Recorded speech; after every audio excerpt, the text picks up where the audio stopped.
Hello and welcome to Guy Cocker's Video Games Podcast, episode 11 on the 2nd of July 2013. I'm your host, Guy Cocker, and on this week's show I'm joined by a couple of games writers and experts to pore over the week's news, address your feedback and give away some cool stuff.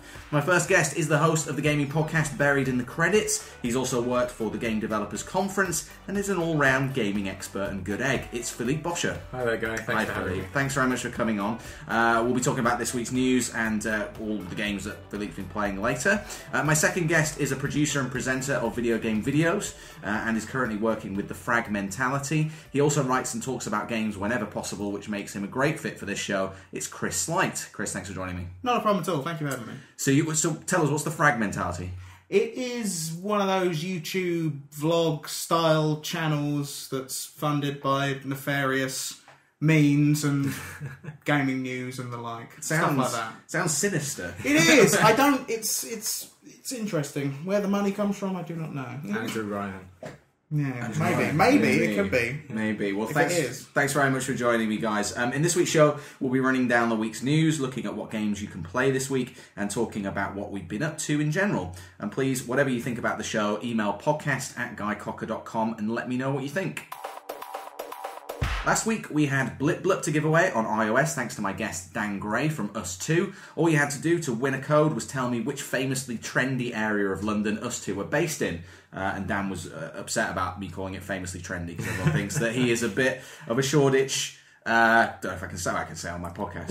How you like it's my goddamn show. Anyway, the answer was, of course, Shoreditch, and the winners are Andrew McIntyre, Sam Locke, and Tim Harris. Congrats, guys. I will get your codes out to you ASAP. This week, we've got more codes than ever for the excellent Frozen Synapse. I put a call out on Twitter a couple of nights ago, and the guys from Mode 7 Games got in touch. They've given me 20 codes to give away. This is a really fantastic game, so it's well worth checking out if you win, or you can just win a code. To win, all you have to do is name one of the studio's other games, which should be fairly easy to do if you follow them at Mode 7 Games on Twitter.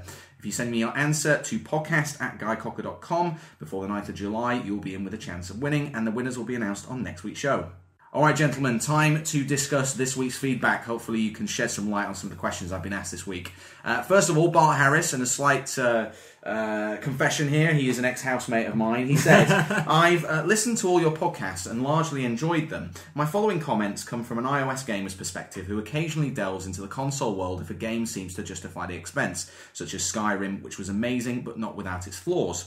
I mentioned before that I find your discussion topics quite niche sometimes. I didn't know what an Oculus Rift was, for instance, but it's taken me until now to put my finger on the crux. It feels like you're making a podcast not for the public, but for other games journalists. Maybe I'm too casual a gamer to have heard of many of the games that you reference, or maybe they're so new that only a privileged few have heard of them.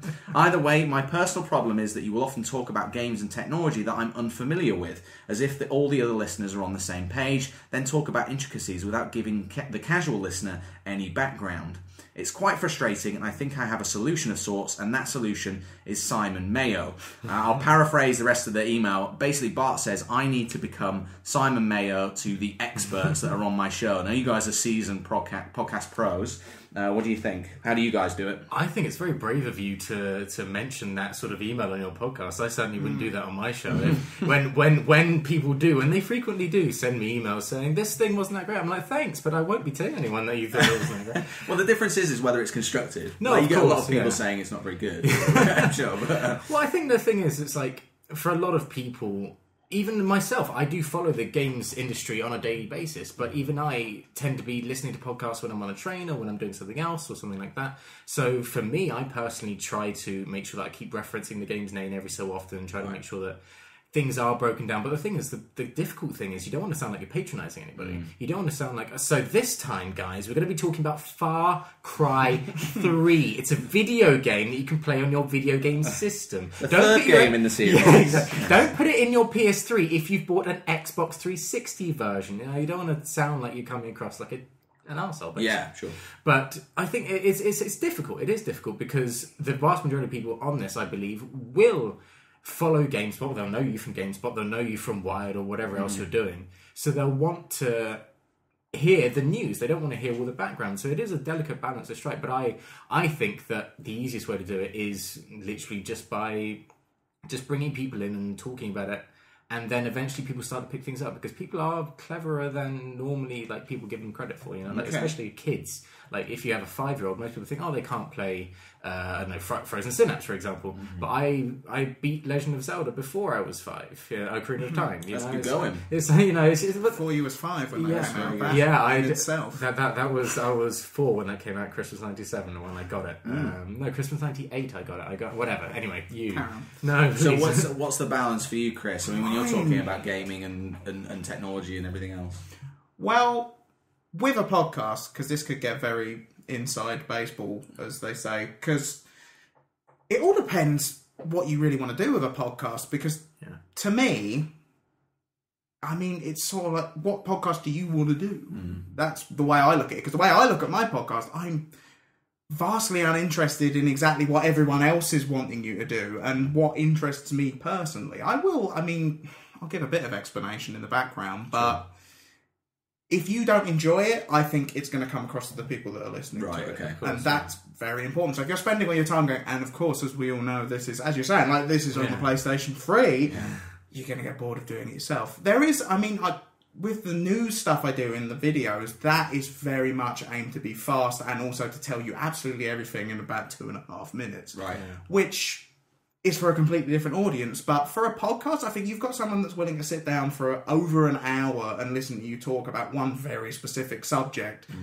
They're going to know what they're listening to already. I mean, you should probably try and accommodate everyone, but that's not what podcasts are. I'm going to try and take on board. I didn't even explain what Bart was talking about his email. So you're saying be Simon Mayo. Mayo has a podcast, a radio show with a guy called Mark Kermode, who's a film critic. Mark Kermode is he's an academic. He's very much into his films, so he has a tendency to talk about films and go off and reference art house classics that no one else has seen. And then Simon Mayo has to just bring him back and just say, why is that so important, or explain to us, why The Exorcist is so great, or whatever it is in that case. Is it like Citizen Kane? Is it like Citizen Kane? Yeah, exactly. Yeah.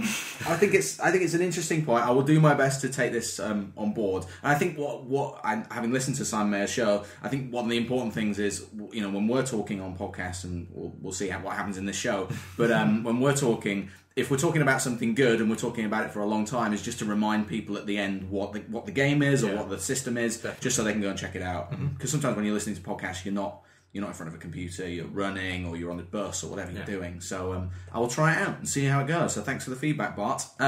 Peter Hung also has a recommendation. He says, another warm welcome from Boston, Massachusetts. I've been playing State of Decay, and it's one of the most captivating games I've ever played, despite numerous technical problems. What are your thoughts about the game and the fact that it's an indie game that is absolutely enormous? Have either of you had a chance to play State of Decay? No, but I've heard amazing things. I've seen the video reviews, and I've read the reviews, and generally the consensus is that it's very buggy. It's an Xbox Live Arcade game, but it's one of the games that sort of, the people that played it, it's almost like I don't know if Dead Island is a comparison, but I think buggy, that's but if you can see through that. That's the first game I thought of when I saw this. And I think that to answer Peter's second question, like the fact that it's an indie game that's gone enormous, that's amazing. Why would that be a bad thing? It's like Minecraft, for example. I think you might mean in terms of the physical game world, in terms of how big it is. It's right. a big, Oh, I see. Yeah. I think that's what he means. He could mean that it's gone absolutely enormous. No, I think and the fact that it's an open world and that you can go around and kill zombies and stuff. I mean, it sounds good. I wish that I was more informed about it, but unfortunately, Chris, there's a certain level of forgiveness, isn't there, for a game that's buggy if the ambition's massive? Yes. I've played a bit of it myself, probably a few hours or so of it, and the Dead Island reference is a pretty good one, because that's one of those games where if someone says, is this good? I say, no. But are you playing it with people? Because if you are, you can make your own fun in the game. And this, it's not that bad, but this, it's a very good game in terms of the way they've come up with the systems, what they've then done with them, and the way you're attached to your character due to the permadeath thing they've got in the game. It's fun. I didn't, because I'm not such a massive zombie fan. I have a friend who is... You're not a zombie fan. That's not allowed, surely. I know, every video game fan is a zombie fan. Yeah, I don't like zombies either. I don't dislike them. It's just, they're a thing. So many. You shoot them, and it's like, whatever. They're too big a thing, aren't they? Yeah, well, it's... In video games. Maybe even film as well. But Yeah, well, I just don't understand where the obsession came from, because it happened, I guess, with 28 Days Later was probably the first thing. And then... Well, obviously there was Night of the Living Dead and all the Romero stuff. But I mean, that was like, that kickstarted this current trend of zombie media. Yeah. And I don't understand why they're so amazing. Well, if you want to get in depth, Philippe, it's because the zombie is a metaphor for many different things. I think I'm not enough of an academic to describe it. Having read it, consumerism, zombies, and I'm not clever enough to describe this. Go carry on down this point. Anyway, so I mean, because I started reading The Walking Dead, and I think. Maybe, I don't actually know how many issues there are, but I think how many issues that I got to, I think I read about 40 issues or so. And I can see, why people see it as interesting and why people think that, I can see how, as you say, I am a consumer, I'm being mindless, and I think that the fact that there was a news story about 2 years ago, I want to say, about that man who was effectively a zombie and completely mindless. Hit someone's face. And then bit off someone's face. Yeah. And I think obviously that's horrific and crazy and insane, and you would never want to see that in real life. But the fact that you can experience that in a game, I think, it allows you to explore things that you wouldn't obviously be able to otherwise. And State of Decay, to go back to it as an example, a few friends of mine who really do enjoy it, so the thing that they love about it are the systems, is the fact that you can see all these different systems at play within the game, and you can see how these zombies interact with each other and how they interact with you, and then once you go out from there, it's like something like Dishonored or it's something like Deus Ex. You set something in motion and then you get to see it play out, and when there are bugs as there are in State of Decay, that becomes more exciting because you don't necessarily know exactly what's going to happen. Right. With Dishonored, there's always a logic to it because you can always see, okay, this, then this, then this, then this, because it's a massive AAA game. But with something like State of Decay, where something might trigger something else that then is faulty, then you're like, oh, okay, that's interesting. I didn't expect that to happen. It's like kicking a rugby ball and then suddenly it flicks off to the side when you expect it to keep going forward. I don't know. It seems to me super interesting. This is just turning into a zombie discussion. But, Chris, zombies have become in video games now the new Nazis, right? For example, I was writing about Rebellion for a feature for Develop magazine, and they put out 2 games last year, and both of them were zombie themed. All their games, 100% of Rebellion's output this year was zombie based. Which games were they? So there was Dread versus Zombies, so a Judge Dredd game, and I was getting confused. Sniper Elite, the Nazi zombie army. Okay. I thought that was interesting. Anyway, sorry, Chris. It's a double-edged sword, because zombies, I say I'm not so interested in zombies, but I will generally go on record as saying one of the best games I've played was The Walking Dead by Telltale, which I thought was absolutely astounding. But there's a lot of easy criticisms you can put towards zombies in games, which is that they're very simple AI to plonk into a game, and they walk towards you slowly, and when they touch you, you take damage. It's sort of, okay. It's just there's a lot of it, I think, is the main thing. And in regards to this game, it is... I think if you're a very big zombie fan, you're going to take a lot from it. There's apparently a lot of references to every single various zombie thing you could ever think of. So lots of other movies. And, there's a Kirkman farm, I think, or something. My friend was telling me apparently it's Robert Kirkman, from The Walking Dead. And it's a solid game, but it didn't hold my personal interest enough for me to keep actually playing it longer than a few hours to figure out if I was alright with it or not, but it's fine. But yeah. Well, hopefully, Peter, that kind of answers your question. Although Chris was the other way, most just played it. But State of Decay, it's worth checking out. I think if you're into that, as Chris says.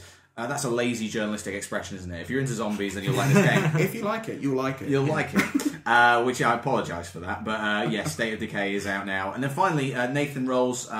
This is really one for me, I think, here. The podcast has been great so far, particularly like your focus on the UK dev scene and your interviews with the developers involved in it. As an ex-game developer myself, with Codemasters, Warthog, Juice and Bizarre Creations, quite a CV there. I think it's great that you're highlighting some of the characters behind the games and telling the stories of their games development. Please keep the interviews coming.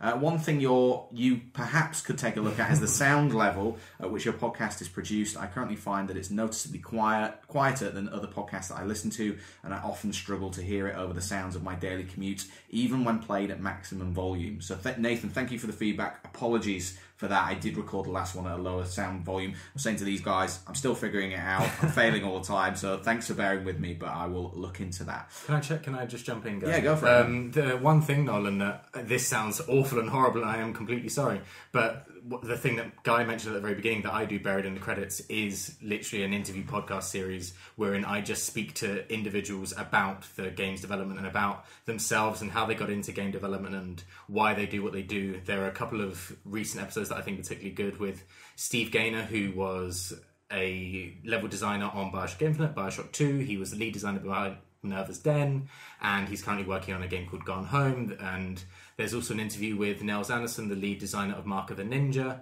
If you're interested in that sort of thing, there is content out there as well as guys. I mean, obviously, I'm a massive fan of Guy Cocker, which is why I've agreed to be here. And also I accosted you and dressed you. That's true. That's true. I don't remember the last 36 hours. But if you are interested, please check it out. I think that some of the stuff I have done is pretty cool. Thank you. So it's buried in the credits on iTunes. On iTunes, you can go to it, buriedinthecredits.com. If you followed it on Twitter, it's at buriedincredits. And yeah, effectively, it's just one-on-one interviews. They come out sporadically, but when they are out, you can get them easily through an RSS feed or anything you choose. Because you must do them in kind of, around the events, such as the Game Developers Conference. You do them in batches. Mm-hmm. And then there'll be a long period. I think I'm on season 3 at the moment. That's the way I like to think of it. There's a couple there's a couple in a row, and then there's a long break as you wait for the next season. It's like The Walking Dead. Exactly. Yes. So I'm looking forward to the Mark of the Ninja one. It's one of my favourite games. Last couple of years. It's a fantastic interview. I'd just say you're too nice. I mean, you can hear the sound levels low, but get some good headphones. That's my advice. Just start laying down some law and saying, are you paying for this? No, I am, so maybe let's just... Well, that's good. I'm incredibly grateful, Nolan, but buy some better headphones. Yeah. Get some better headphones. Get on it, Or we can speak louder. Or I can just boost the audio. It's actually quite easy. I reckon it's secretly Nolan North, and he's going to be very particular about audio. Well, I tried to get Nolan to maybe come on the show, but he says he's been out of games development for a while, but you should hit him up, Phillipe. Yeah, perhaps. You never know. Got to be a Bizarre Creations. That was great developer. They made Blur. Blur. That's one of my favourite games. Yeah, that was a fantastic game. Good work, Nolan. Good work. Indeed. Well, thanks for your feedback, guys. Thanks for answering some of the questions there. You can hit me up on Twitter, send me an email. So I'm twitter.com/GuyCocker and email me at podcast@guycocker.com. Okay, guys, plenty of news, loads of big news. It seems like Tuesday is honestly the best day to record. All the big news always comes out on Monday, so let's get straight to it. Phillipe, you kind of reminded me of this. I was missing it, strangely, from my running order. Xbox President Don Mattrick leaving Microsoft to become Zynga CEO. It's all happening. I saw, before we run into this story, I was at the EA press conference at E3, and up on the balcony, and because it's an old theatre.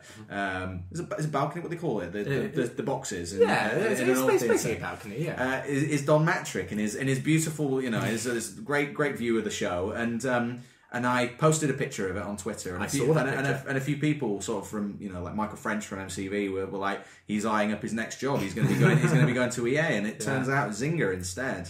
Is this crazy? It seems weird to me. It does seem weird to me. But that being said, I saw a post from Jeff Keighley on Twitter yesterday that says that I believe one of his ex-colleagues and one of his good friends also works at Zynga. Right. So you can understand there, maybe there's some sort of camaraderie there.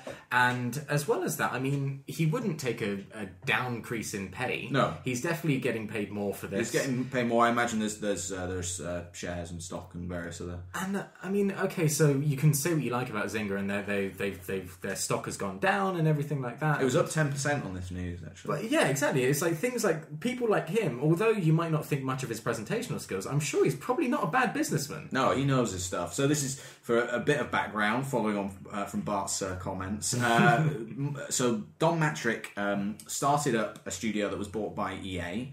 He spent a while as one of the top brass at EA. He then moved to Microsoft, and I think I'm missing someone else in between, someone quite a big publisher. And now he's moving to Zynga, which, as you said, lots of people have a lot of things to say about Zynga. They're kind of looked at as maybe someone that steals a lot of games from other people. And obviously they had, from a business perspective, a lot of the coverage has been around the amount that they've dropped off their share price. But what do you think? Is this, a lot of people, Chris, were saying this isn't Don Mattrick being snatched from Microsoft as it is Microsoft pushing him out after the DRM catastrophe. Well, this is where the internet's such an amazing place to read, because I think the amount of time you can spend probably just guessing and making things up like this. I mean, the basic story is that a big CEO from a very big company, I don't know if he's a CEO, I'm assuming he's got a He's suit, going to be on the CEO, stage. yeah. There you go. Goes and becomes a CEO of another successful, very big company, and that's pretty much the story. But coming off this E3 presentation, the amount of absolute mad guessing and buzz around this, you can put all sorts of exciting theories around it, which is that he's been given some sort of golden handshake and told to leave, potentially, or who knows. But, as I was saying earlier, that presentation, he was possibly the worst man for the job. You could have got a drunk man who exposed himself and was sick everywhere and then just said Xbox. I'd love to see that. Would have been good. It was like Xbox and then collapsed and then it rose. And it was just These presentations are such stuffy affairs. I'd love a homeless man on stage. Isn't that what Jay Allen did? Is that why he does not? You can't see him anymore. He just got drunk on came stage. out. Yeah, I think so. Yeah, exposed himself. Out, yeah. Well, yeah. I think he went from there. There's definitely an E3 video of Jay Allen on stage sitting down playing a video game in jeans. It's insane. Like 2002, he just said, was that the first Xbox? About then, yeah. Yeah, when the Xbox Live was a thing and he The came Xbox out. Live. I sound like a 40-year-old. I sound like a 40-year-old. I sound like a As we all know. 70-year-old man. The Xbox Live with them video games that you like, son. And he just literally sat there playing a game. But yeah, as you were saying, like That's fine. Do you see? You do still see Jay Allard, who's this famously sort of skateboarding new rad dude for like Xbox. Poochie. He was. You do see him popping up in videos now and again. Yeah, but he's not actually at Microsoft anymore. He hasn't been there for several years, but he was in the video for the Xbox One. Yeah. Just turned up at the beginning. He's like, "Hi guys," and then left. There's an amazing story about, at one point, he was supposed to be presenting at a particular event or something, and then I think Steve Ballmer or someone else comes up on stage and says, "Sorry, Jay can't be here. Is it a BMX event?" Oh, God. Which I think is the fucking most hilarious thing. Why wouldn't he be? He was hanging 10 at a BMX event with the kids, with a Z at the end of kids. Yeah. It's horrible. He's keeping it real. That is. So you're not a fan of Don Mattrick, going back to... I was just not a fan of that presentation. He led both presentations. I mean, there was more people at the E3 one, but... It's him and Yusuf who does the sort of content stuff. And I don't understand why these companies with lots of money, so much money, could not go, okay, we get it. You're the man with all the money and the decision making. And probably when you say, oh, come on, lads, I'll get up on stage and talk about it, we can't really say no. But just as an idea... Like I said, I know people personally who could have got up on stage and been more entertaining and seemed more, like, genuinely infused. He seemed infused in that sort of dead smile kind of way, as if there was some entity within him sort of looking out, just being like, oh, I love the Xbox. So it's like... And that's the sense I got from it. I think too much time on the internet. But well, the other way to go is Mr. Caffeine and maybe even to a lesser extent Aisha Tyler, which is... I don't know. I thought Aisha did a good job. It was a difficult job. But... No, the problem, I don't understand why nobody laughed. It was as if she was out there. She said some genuinely funny things, and people just sat there. No, where are the guys? They're all tapping away on their keyboards and everything. So, I think I've recounted this story actually when I was, I think maybe on the last podcast. But I was in the crowd for the Microsoft press conference, and I was talking to some students, and one of them asked, "What was it like in the crowd when when the jokes about there was a guy playing Killer Instinct, and he was saying just let it happen, and it was all very odd." But in the crowd, I didn't react to it there and then, and a game student was asking me about it. And I was like, yeah, I didn't really notice it, and that was like, am I misogynistic? Am I secretly part of the problem? Well, I think the problem is that you're there to work. Yeah. As are I hope to think a vast majority of the people there are there to work. Okay, so you have people coming in who are from GameStop and whatever else, other things, and then you've also got the people planted in the crowd by Microsoft to laugh at all the jokes and clap and cheer and whoop and everything. But yeah, you're there typing. You're trying to get the story out. Trying to take pictures of Don Mattrick on a balcony at the EA press conference. You're there doing what people want to see you doing. People can form their own opinions of the ridiculously misogynistic and dumb jokes, but they don't need you to tell them that. And you're there focusing, hopefully, on your job. That's what I think, anyway. Absolutely. Sorry, you were saying, Chris? No, I was just going to say, because if you're there focusing on your job, then surely that's your job, if you know what I mean. Like when someone comes out and they say, just lay back and take it, in a disgusting sort of man with a gold chain way. The problem is that people want to hear content. They want to hear what is Killer Instinct? Who's it made by? When's it coming out? Exactly. I mean, it's like I was at an interview at GDC and I was sat next to someone and the guy gave us a spiel about this game and I wasn't particularly interested, but I wanted to try and get some content for my site. And then the guy next to me, first question, when's it coming out? Second question, how much does it cost? Third question, will there be any DLC? And it's like, this is maybe it's not what he's interested in, but it's what the people of his site are interested in. So in my opinion, I can understand why people in the crowd aren't necessarily laughing at all the jokes, as you said, by Aisha Tyler, or they're not focusing on the exact words that people are saying on stage. It's like, afterwards you can think, actually, I feel bad at myself. With that, though, just to go off on a complete... No, we are, but it's good, Is, if you're then saying that all that the people in the room are doing is just going, this is the fact, it's like, well, I'm already sitting at home watching the fact. Sure. Yeah. I'm aware of the fact. It's like, surely the people in the room are the people that are going to go, this joke, this was terrible, or this actual fact means, and then go off into opinion on it, but... I don't know. The journalists that are in the room are thinking, because you need to, like Phillipe says, Killer Instinct comes out X date. That's going to do well for you long term in terms of SEO. People are going to be searching for Killer Instinct release date. But you're right, it's the journalist's job to not put a spin on it, but decipher what that means and add some editorial value to the whole thing. Yeah. So a lot of people on social media, at least what I saw about this Don Mattrick story, was that he was pushed. And the one thing I can't figure out, maybe you guys can help me with this, is Don Mattrick, the way these things work, he'll have been talking to Mark Pincus from Zynga for many months, I think, probably about this. He probably knew about this months in advance. Mm-hmm.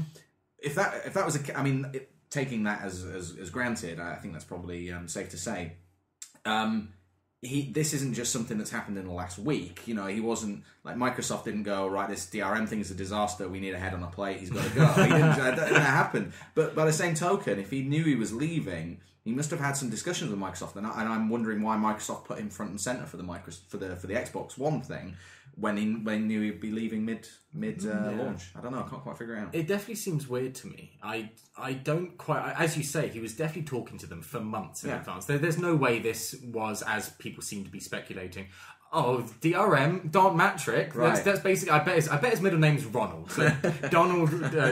what's his first name? Donald Ronald Mattrick. That'd be a so, I mean... Good name. But I mean, it's like, clearly, people just want to say that there's always conspiracy theories. Scapegoat. And that's nonsense. I mean, I genuinely... It's just not how business works. No, it's not. And I do find it really interesting that, as you say, he became the face of Xbox One.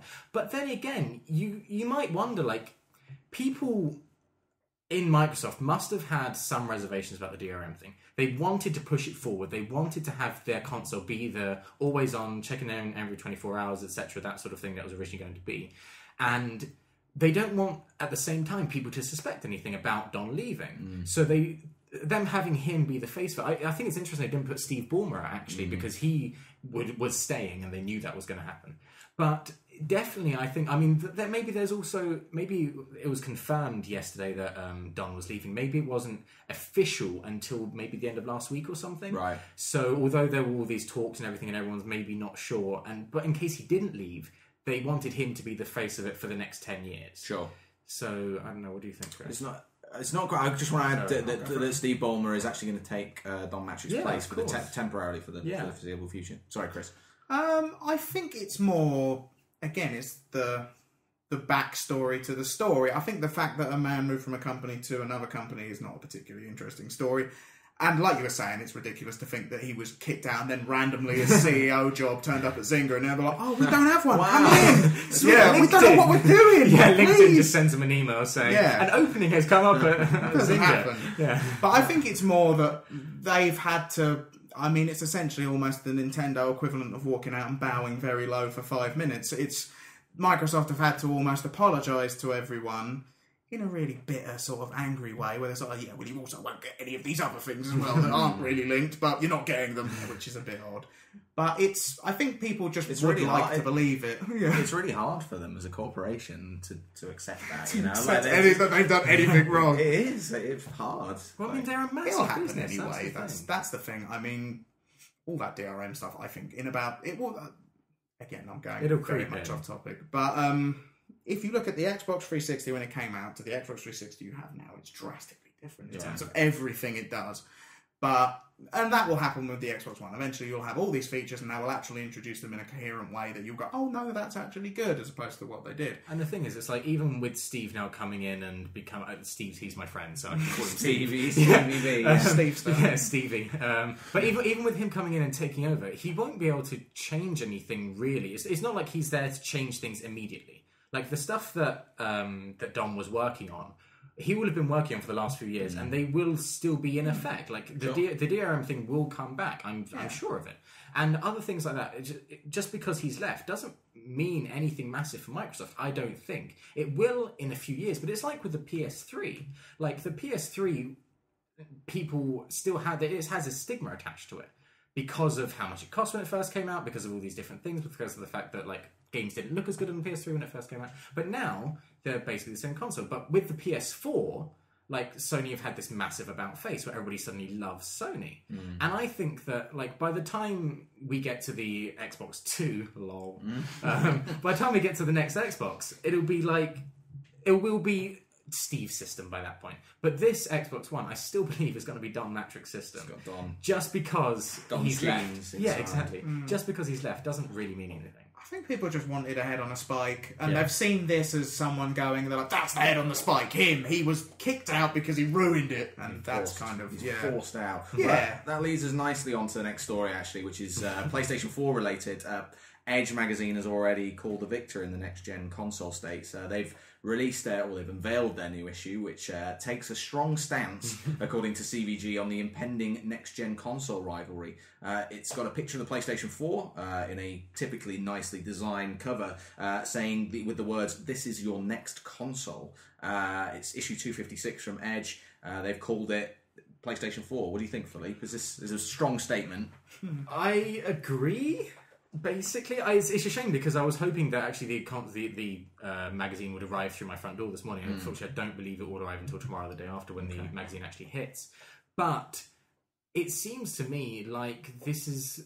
when I first saw the press conferences for the original unveil of the systems, I originally thought, yes, PS4 actually looks like this console that I want to buy.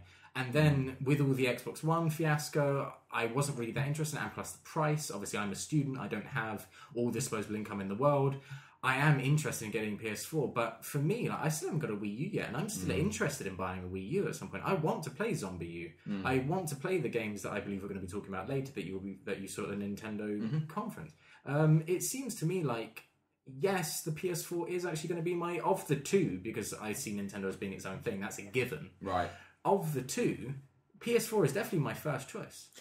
Chris, Edge has said, in its view, Sony crushed Microsoft at E3 2013 and represents the only option right now for consumers. I did get myself the same. I got very excited. I actually wrote a piece called Childhood's Beginning where I was ridiculously excited going on about demo discs on official PlayStation magazine and saving up my pocket money.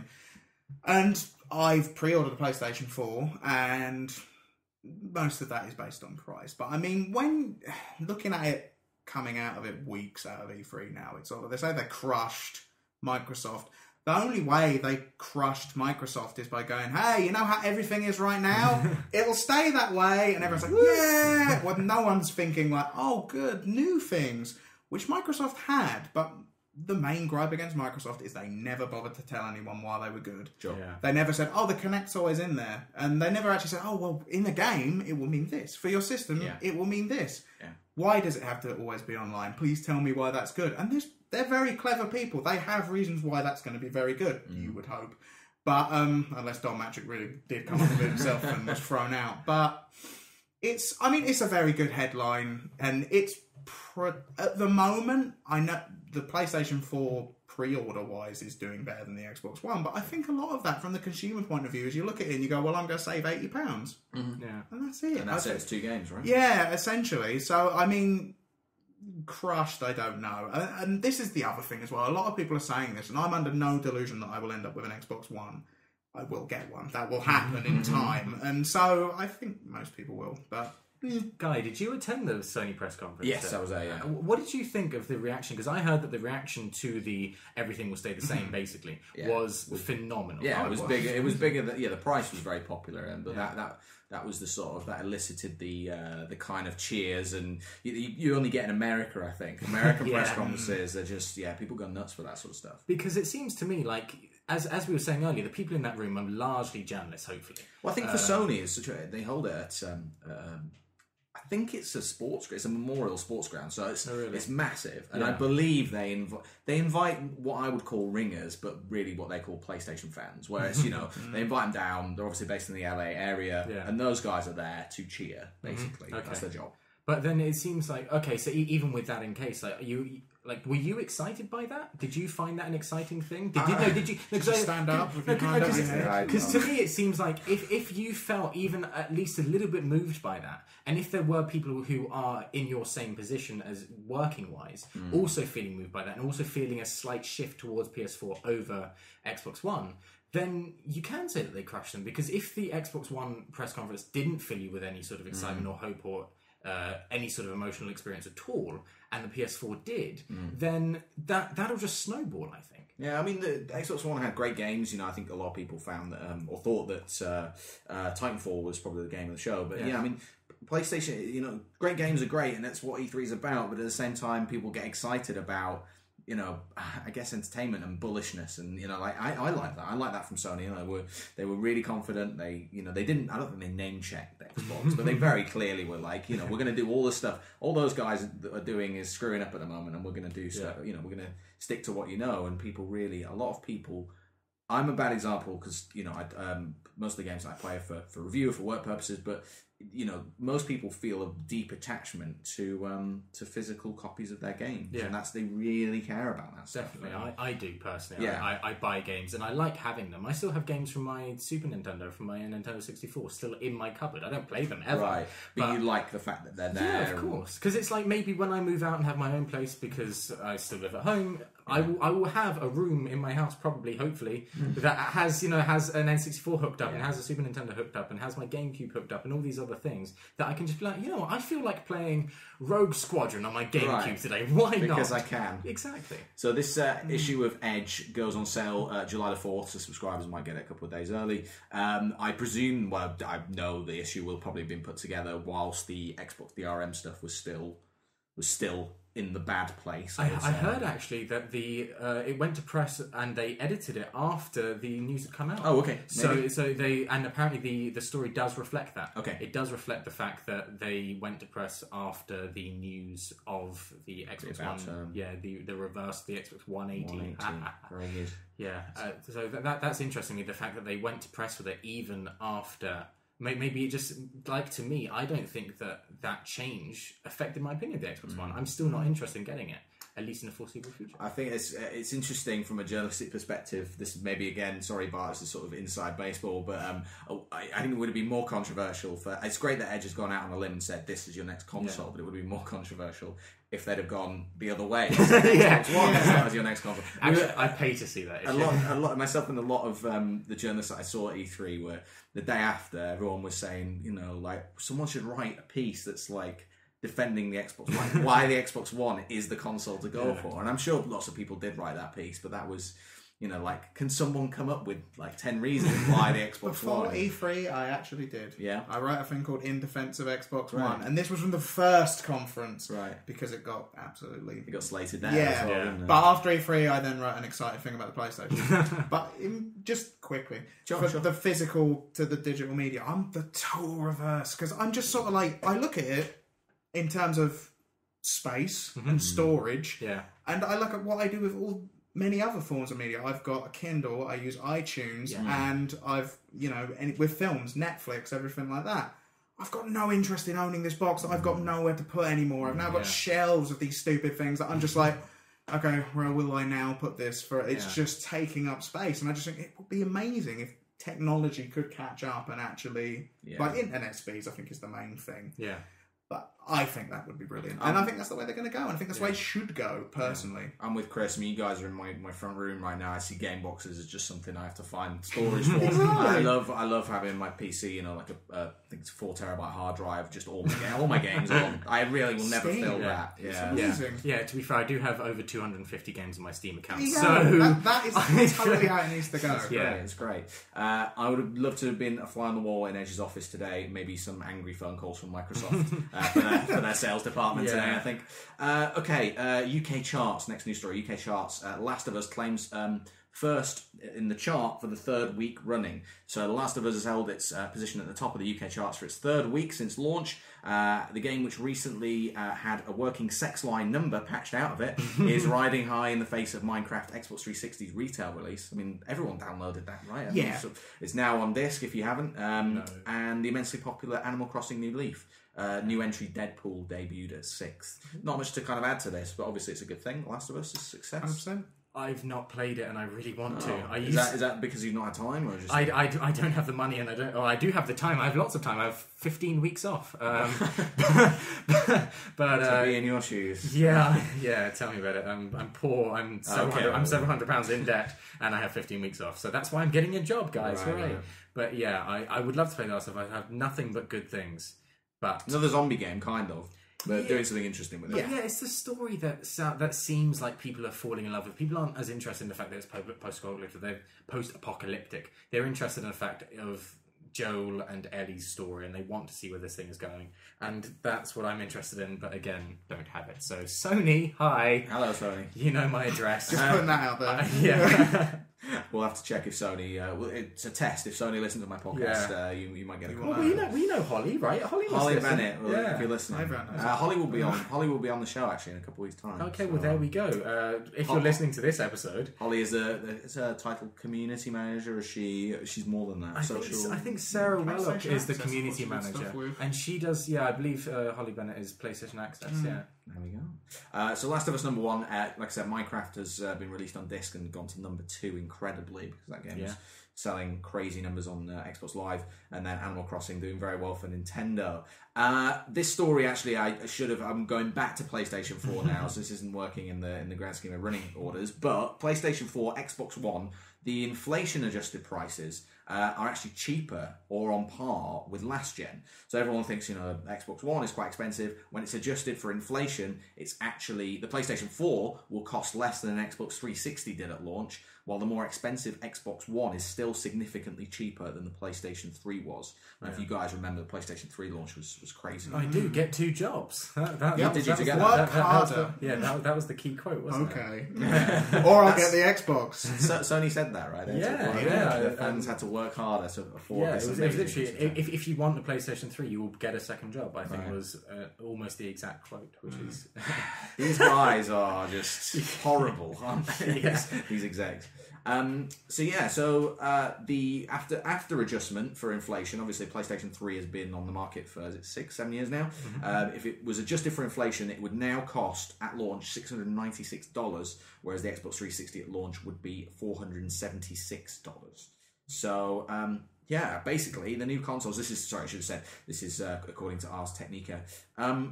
So they're better value, basically. They're good value. I don't know how that's obviously. They aren't. I mean, this is the thing. It's sort of like to say that to someone who is earning a normal amount of money, and sort of like they've got their children saying, "I need a PlayStation 4," And you go, well, if you look at it though, if we look at inflation, you're saving money, sir. It's like it's a smart kid that comes up with that argument for his. Yeah, if a child came with that, I have these tables, Dad. That I don't know if you remember when you got me the PlayStation 3, right?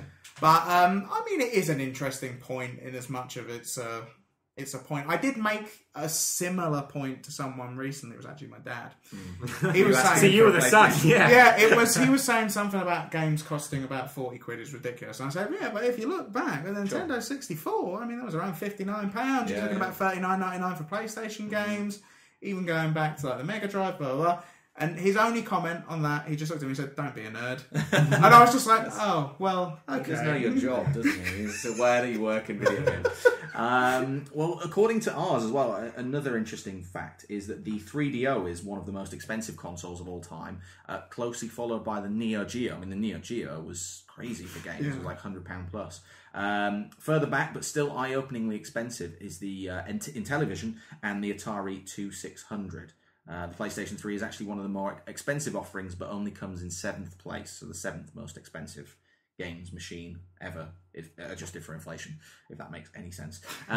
So, yeah, I mean, I don't know. Well, it still feels expensive. Yeah, that's the problem. You can adjust it for inflation, but then you still go, well, money's still money at this point in my actual life. Even though I could go back in time and inform myself that I'm going to save some money or head into the future and be like, don't worry, this inflation thing's going to pan out. Plus the PlayStation 4 and the Xbox One don't have that thing the PlayStation 3 had, where it was, the first Blu-ray player for and it felt like that was maybe, warranting some of the extra expense. The Kinect being bundled in. It doesn't feel the same. Yeah, I was going to say. I think the key thing is that nobody cares about inflation. You don't think about it. You don't think, oh, well, this costs... I mean, I just saw on your screen there that the Xbox 360 cost $400 at launch, which would now be $476. But do you think about that? No. Do you think that? Because you're living in it. Actually, exactly. It's the number to you is the number, and it's the reason why everything costs 99p rather than £1, because it's a psychological thing. Like you pay $1.99 instead of £2 because $1.99 is actually a good deal. £2, it's like maybe that's. As soon as you see those numbers change, and as soon as it doesn't matter that this used to be worth this. It matters what you're looking at now. It doesn't matter how much you earn. It's still, I mean, okay, it does matter how much you earn. That's incorrect. It does. Related to this, there was Bobby Kotick took in something like 44 million last year, like as his pay wage, and it's like. He can afford an Xbox One. He can afford an Xbox One. But it's like he get one. He'll get one for free as well. You don't think he can just go and go, can I just have just one? That's all I want. Xbox One for Bobby. No, right. But yeah, I think that the key thing is that it's all psychological, and it doesn't matter that you think, oh, this used to cost this and now it costs this. It just matters what the number is. By that token, though, I mean, I'm picking numbers out of thin air here, so bear with me. But in 30 years' time, for example, average salary will probably be like $500,000 because of inflation, right? Will consoles, like the most amazing consoles in 30 years' time that are producing, like realistic visuals or whatever it is at that point, you just, insert yourself into a holodeck, basically. But that will still cost £400. And like something's got to break at some point. It's got to go through that. Like £400 to me always feels like the magical. Like I'm not going to pay more than £400. No, if it's ever more than that, that's madness. That's the problem with Xbox One, really. Okay, let's move on to the next news story. The Rare buyout resulted in a culture clash, says former staffer. One-time Rare employee Phil Tossell said, or Tossell, I don't know that one, has said Microsoft acquisition of the Banjo-Kazooie developer resulted in the team losing its spark. He said in an interview, I think most of the people who worked at Rare at the time were Nintendo fans, and we loved working closely with Nintendo. Rare was also a close-knit family, and so it was something of a shock to suddenly become part of such a huge organisation as Microsoft, Tossell told Nintendo Enthusiast. There was a severe culture clash which perhaps didn't become apparent at first, as Microsoft mostly allowed us to continue as we'd always done. However, as time passed and there was staff changes at Microsoft Game Studios, together with Tim and Chris Stamper leaving, they were the founders, the culture changed and it began to feel more Microsoft and less Rare. While Rare continues to put out high-quality games, for me it lost some of the spark that had made the company special. What do you guys think? I mean, has Rare lost its spark? Were you Rare fans? Are you Rare fans? I was. I haven't got a Kinect, so I haven't played Kinect Sports or Kinect Sports Adventures or any The of those next one games. is Kinect Sports The Rivals. Yeah, and it's like, it seemed a shame to me because actually I did play Banjo 3, or whatever that eventually ended up being called. That's the Nuts one. and Bolts, yeah. Yeah, Nuts and Bolts. And it's like, that was okay. Viva Pinata, I think a lot of people... Viva Pinata was actually, I think, one of their last really good games. And I actually can't... no, Cameo wasn't them, was it? No, Cameo was them. Yeah. Cameo was them. I did quite Xbox enjoy Cameo. 360 launch title. Yeah, and I enjoyed Star Perfect Fox. Yeah, Star Fox Adventures. That was pretty okay. That was rare as well, right? Yeah, Star Fox Can't remember who it was, but sure. I don't remember it being that. No, because that was originally Dinosaur Planet. Anyway, like culture clash. I mean, it will happen. I mean, if you're going to become a part of as big an organisation as Microsoft, it's bound to happen. Yeah. You're bound to see changes, and especially with your two leads leaving, they were the ones who probably originally set up the move to Microsoft. And they were probably the ones who said, look, we want to keep doing things the way that we're doing them, and we want to keep making the games that we want to make. And as soon as they leave, you've not got those people who were the rocks in the foundation. Yeah, culture's a hard thing to define, but it's it's to do with people. I think. Well, yeah, exactly. I mean, I study anthropology, and I couldn't give you a good definition of culture, and it's basically what 90% of my degree is about. Bifidus. Bifidus culture. I've heard of that. That's on the adverts. That's really good. That and incest. Don't know why. And incest. Incest, yeah. Trust me, anthropology. It's all about incest. Is that good for your stomach? Incest? I don't know. Anyway, but yeah, no, like culture. Podcast going. It's like genuinely, culture is something that there is a culture now at Rare. It's just a different one, and it's bound to change. Things will always change. Like, I'm sure that the culture at Nintendo now is different from the culture it was 10 years ago when Rare was bought out. That's why you don't see Miyamoto making the same games anymore, because people move on, things change, and things happen. And you're not going to have the same group of people making the same sorts of games anymore. So, I mean, although it's a shame for me to say, yes, Rare aren't making the games I want to see them making, the fact that they're making games for a different audience and that they're apparently good games, power to them. I'm getting games from other people. That's fine. They're actually quite prolific. In the last 12 months, they've put out Kinect Sports 2 DLC. They've split all the games out onto Xbox on the dashboard. They've put together a complete pack of the games. They're working on a Xbox One title. Their blog is, if you're looking for a sort of game developers blog, they're actually very active on their blog. Oh, really? But they were bought 11 years ago for $375 million. Chris, do you think Microsoft will ever make that back? I mean, they've not had a sort of massive success, have they? Whether they'll make that back or not, the thing is, it seems like they've been tasked with trying to make people understand why the Kinect's good, while Microsoft are not bothering to tell anyone why the Kinect's good and not really seemingly supporting it, whilst at the same time still making it there and like, well, you have that. But I don't know, it just seems like I have no idea what's gone on within Rare, obviously. But as soon as I read that, it sort of smacked of sort of the easy way to say why you can go, oh, well, your games haven't been good for about 11 or 12 years. And then, oh, well, it's Microsoft. They came in with guns and they told us to make rubbish games, so we did. But I mean, I don't know. It could be Microsoft, but it just seems like you were saying, it's just creative teams moving and leaving and them shifting their focus to what they want to do. But I mean, Banjo-Kazooie, Nuts and Bolts. You're a fan? Not at all. Not at all. Awful game. There are fans of that game. There I have are. to say, it's pretty hardcore fans. As a game on its own, not the worst thing in the world. But if you think, oh, I'm going to make a sequel of Banjo-Kazooie, it's not exactly, you go, oh, cars. We're going to make it so you put cars together, because that's what you loved about Banjo-Kazooie. All right, well, final news story. Possibly Microsoft. Phillipe, can you fill me in on this? Microsoft not requiring a fee to update games on Xbox One. This is just something that I've seen on the Twitters. Yeah. But basically, as people should be aware, the reason why games aren't always immediately patched on the Xbox 360, or I believe on the PlayStation as well, is because there is a fee. Is because it costs you money to go in and to update the source code. I guess I'm not really sure about all the lingo, but that's something you don't have on Steam. It has to be recertified. So Microsoft, have to go through a process of saying, if is put out online. It's not going to brick Xbox 360s or all that sort of stuff. So they just basically do some testing and they charge for that service. And they charge a ridiculous amount, if I'm not mistaken, and that is a big hindrance for independent developers. Well, it depends. Yeah, exactly. If you Call of Duty, probably it's not a problem. But if you're an indie developer, the famous story you might be coming on to this is Fez. Please do. Phil Fish, surprisingly angry about it. Who would have thought? Phil Fish said that he wasn't going to update Fez to iron out some minor bugs, basically because it would cost him money, and he didn't make enough money to make it kind of viable. So yes. So I mean, my feelings of Phil Fisher aside, because they're not 100% positive. This is something that, as you were saying, Microsoft should have been shouting Xbox One's praises at E3. This is something that is actually kind of a big deal that nobody knows about. I mean, I didn't even really I didn't even know about it 100%, which is why I put a question mark at the end of the thing. It's like saying, I've seen it. Yeah, it is. But I mean, it's crazy to me because the PS4 had a big thing at E3 saying, look, we support independent developers. Look, we've got Transistor up on stage. We've got Octodad out on stage.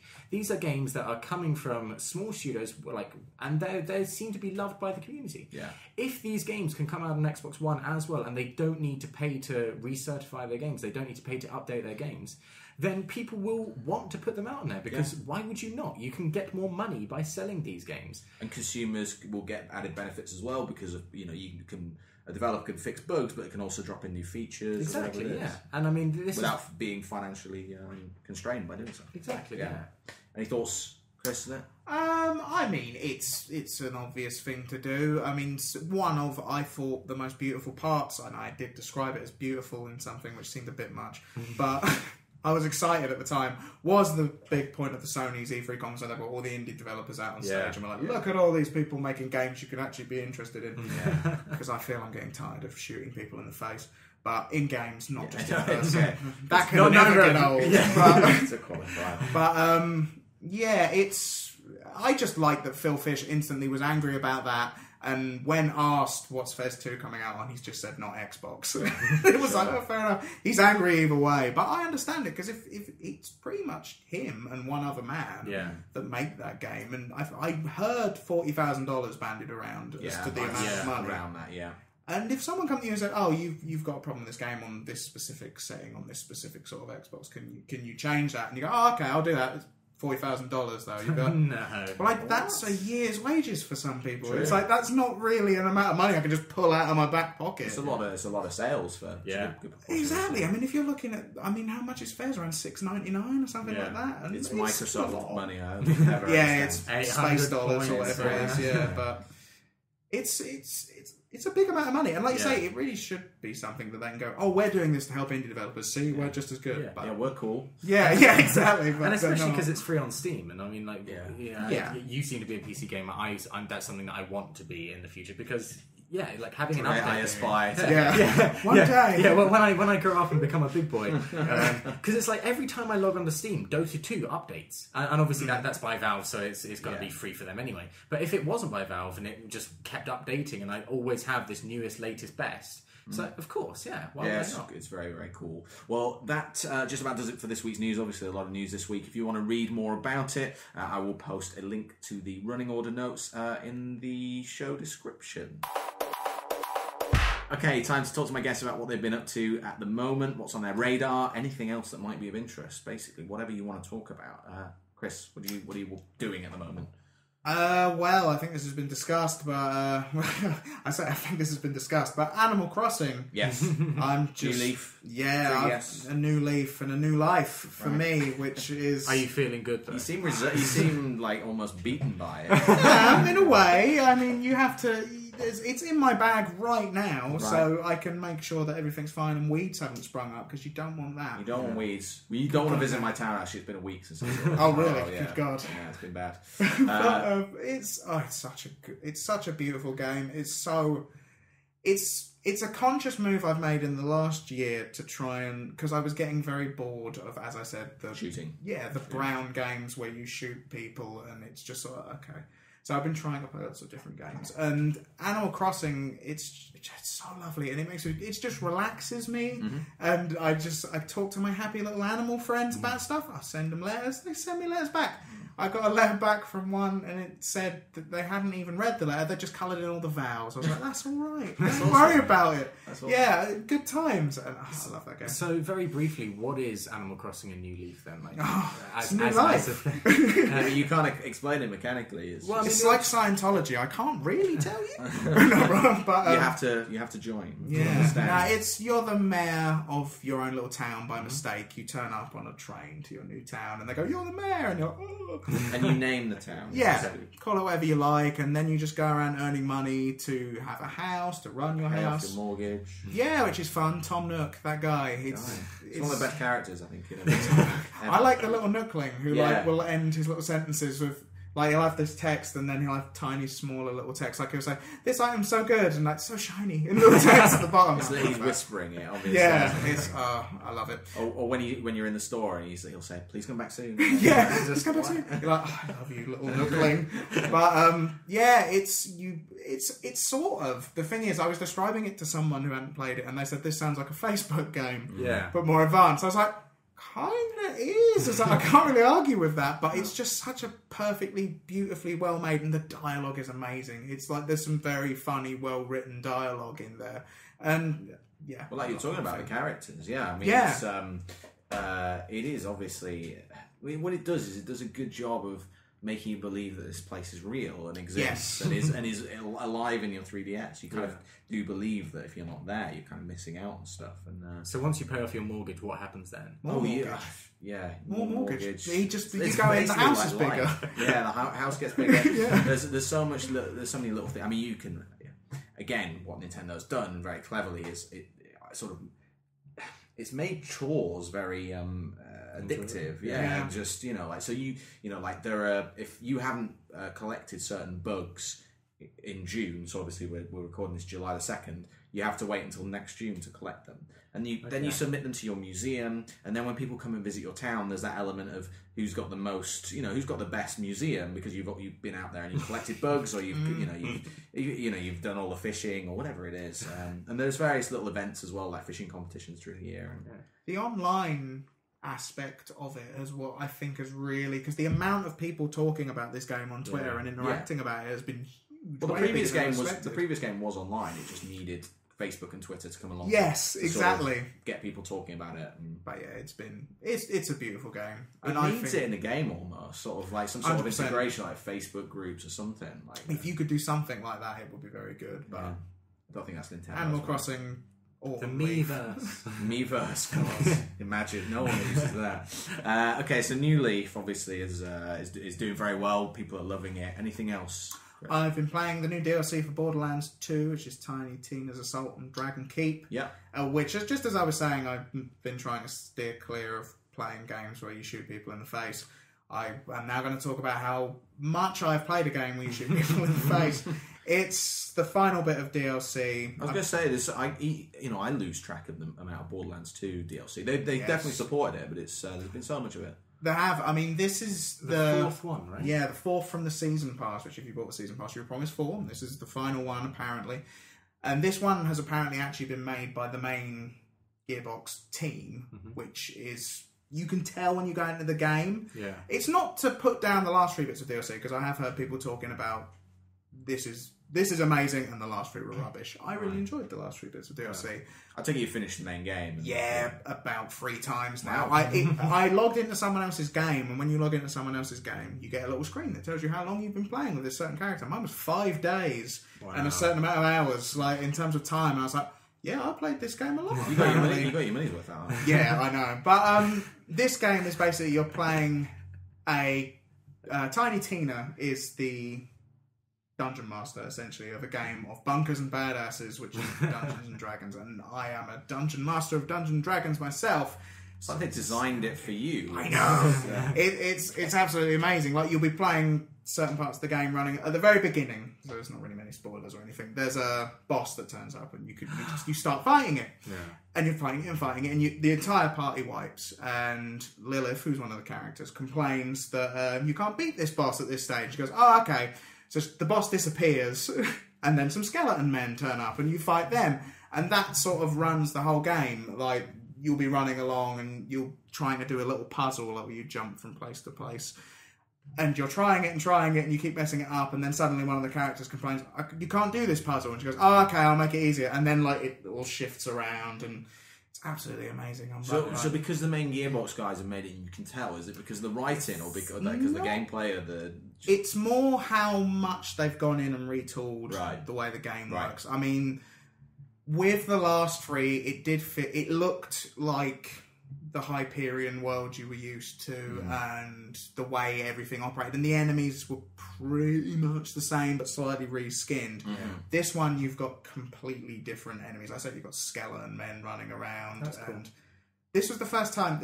I mean, it's a minor spoiler of something that will scare you, but there's a lot of Dark Souls references. There's a whole Dark Souls based quest in this game. But I went up to a loot chest and it turned into a mimic and tried to eat me, and it was terrifying. But I mean, you get you're so much looting in Borderlands. You're used to just going up to boxes and hitting E or whatever it is. No problem. Wasn't expecting it, and it was not nice. They've got little stat buff shrines that have got little D20s. I don't know if anyone is down with the parlance of Dungeons and Dragons. Right. Yes, a 20-sided die, and you press it and it gives you a certain stat buff, like your increased damage, increased armor, and they put a lot of stuff like that. And the whole world looks like nothing you have seen in Borderlands 2. That's cool. That's cool. It's I think it's about 800 Microsoft points on its own, and if you've played no other, play this one. It is amazing. Is it almost like Undead Nightmare to Red Dead Redemption, where they sort of retooled that completely? Okay. It is, yeah. And it deals with a lot more heavy story issues as well, which again, I don't want to spoil, but there's a moment at the end of the game which is quite big, and it deals with the aftermath of that in a very interesting and actually kind of affecting, if you've run to like the characters over the 5 solid days I've played it, affecting sort of way that they deal with it in between all the sort of usual crude humour and stuff like that, and it's very good. You're tearing up over there. I am, yeah. It's quite heavy, but yeah, it's very good, amazing. But, I'm a sucker for great writing in video games, and you were probably going to talk about this in a sec. You were playing an early save in Borderlands 2, and I went back and played it the other day, and just the writing of Claptrap, it's just really funny. It's just very funny. My favourite. I was just reminded because they do a little homage to it in this new DLC, and one of my favourite moments is when he opens the giant gates on the way up and it's like the stairs, no, because he obviously can't go up on his little wheel. He's a great guy. That's Anthony Birch, right? Who wrote it? That. It is. Yeah, he was he a Destructoid writer?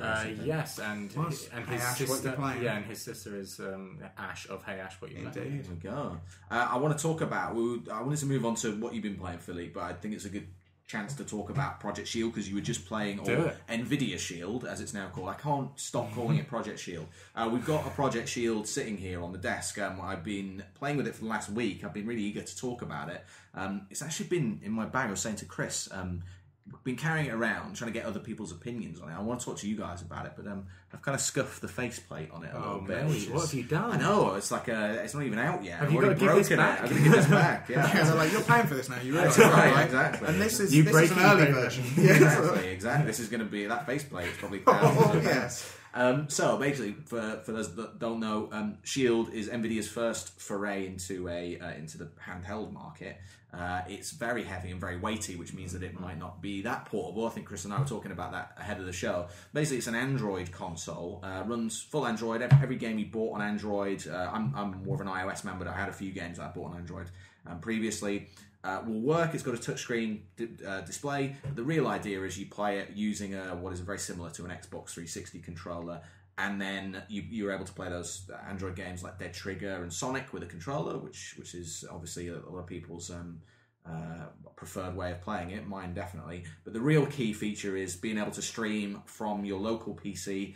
There are some caveats. You've got to have a fast network. You've got to be running 802.11n in my experience. So you need a relatively new modem. You also need an NVIDIA GTX 650 graphics card or above. Getting quite technical here. But basically, you need a graphics card that's been made in the last year or so, and your PC has to be on, and it's only local streaming. But you guys have had a play with it for But only 10 minutes. But what are your initial thoughts? Should add as well that sort of this screen is attached to it via clamshell sort of design, so it flicks in and out. It really is almost like a controller has had a screen bolted to it, and Almost as if. it is. I was about to say. Yeah. So what do you guys think with your limited experience? To me, it's a very functional machine, which is to be nice. Yeah. Which is in which to say it's a very ugly looking thing. Sure. It's, it feels quite nice in the hand to hold it. The screen's amazing. Like, in terms of the high definition little screen it's got on it, beautiful. Yeah, 720p, yeah. Yeah, but my main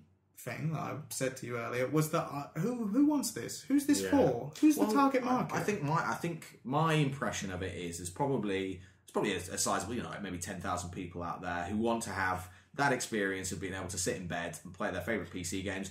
I should say, I think right now I've got a good collection of games on my PC. I think about 10, maybe 12 of them are supported, including Star Trek, weirdly, which is like, I wouldn't want to play that on my main PC. Do you not like Giant Spock or like Spock that spazzes out every 2 minutes? Do you not love him? Yeah, I've not even tried it, to be honest. But like stuff like no, I tried it on my home PC, but not on Shield. But basically, a limited number of people who want to play their Android games. There's some great games on Android with a controller. There's about 30 supported at launch, and then about 20 games that are supported via streaming. So it's really only for 50 games at this point in time, which is actually less than Ouya launched with. It's quite a limited number. But I think there's probably about 10,000 people out there who will buy it at launch, and then after that, I'm not sure. And what's the price? It just dropped $50 last week, but it was also put back a month. So it's coming out in the US at the end of July. No announcement for UK release date, probably the end of the year, I would expect. I would say probably about £250. It's quite expensive. More than a Vita, definitely. Yeah. I'm trying to remember what a Vita costs now. About 180. Yeah, you can get a Vita for 180 plus a game. 10 games or something. It's ridiculous. I think it's completely useless. It works well, as a thing. It's as you said, completely functional, Chris. I think that's fine. But why on earth would you want it? Like, really? Okay, so you can play Android games in it, but as you say, like, there will be maybe 50 games on this at launch. I don't think that it's going to be somewhere where you keep getting more games and more games for it. Because people who are making Android games are probably going to be making them for the Android phone market. Yes, definitely. And because that's going to be much bigger than this, I'm pretty sure. And so they're going to be all made with touchscreen in mind. Mm-hmm. And then if you do have some things that are adapted for this or made specifically for this, they're going to die away quite quickly, I think. Mm-hmm. And I mean, as you say, like the streaming thing, okay, so there might be one or two people who want to play their things in bed. And I know that or on the toilet, as Chris was saying. If you're on the toilet for that. I can't stop! And then you just run and stream and wait for it to connect. And in your Borderlands 2 career, you might have got an extra few hours in there. Yeah. Potentially hours I'm on the toilet. Apparently, I don't know. I've got all sorts of problems. It's disgusting. A friend of mine reads Games of Thrones on the toilet. So, or specifically. Exactly. He literally keeps it by his side so you can only read it. And he's read like 3 of the books by now. Right. So clearly he's on there for a long time. This is massively off topic. But you do go into certain people's homes and they have a stack of books by the toilet. And I always have £200 handheld machines. Next to the toilet. That's my bad. The real question is, I think here, like, do you both have Wii U's? Have you played Wii U's? I've had a Wii U for about a week. Okay. Have you used the off-screen functionality that often? No, I've not used it once, but again, I've only had it for a week. I might now and again want to play Mario. The thing I would say for that is that I don't think we're the target market for that. There is an obvious target market for that for me, which is for the Wii U. You mean? Yeah, I mean, I've worked in games retail, and with this, I was looking at it in terms of someone's come down from head office and they've said, sell that, you've got to sell that, which happens. And you then go, okay, how? With the Wii U, with the touchscreen thing, I know how I sell that to someone. I say, okay, you want to watch TV, your child wants to keep playing Mario. Yeah. Boom. They're done. Or you want to keep playing Call of Duty, your wife, your girlfriend, anything. This is assuming it's a man. But a straight man. Yeah, exactly. Probably if it's Call of Duty. But you want to keep doing that. But boom. This, I look at that and I go, okay, who's the target market? It's the man that plays his PC games already, has £200 to spare, and he can't leave the house with it. I mean, he can leave the house with his Android games, but he's already got an Android phone, presumably, so he's going to be playing that on that. This, I don't know, other than on the toilet when you're on there with bowel problems for hours. As we've discussed, Yeah, other than that, or the luxury of being in bed whilst playing a game, I have no idea how I would convince someone to buy it. I think if someone come in and went, what's that? I go, it's just a thing you can stream games on in bed if you want, but it's just for the PC, and I wouldn't bother. And they look go, at this Wii U. Yeah, exactly. It's like, and they go, oh, what do you like the Wii U? There's many easily marketable things, and I have no idea. I mean, you assume NVIDIA, although they do graphics cards, so I don't know how much marketing you need to do for a graphics card. NVIDIA, they appeal to a certain hardcore demographic of PC gamers who, for people who want to be on the cutting edge, and they will probably pay for it. Like you say, they got to show off. Suckers.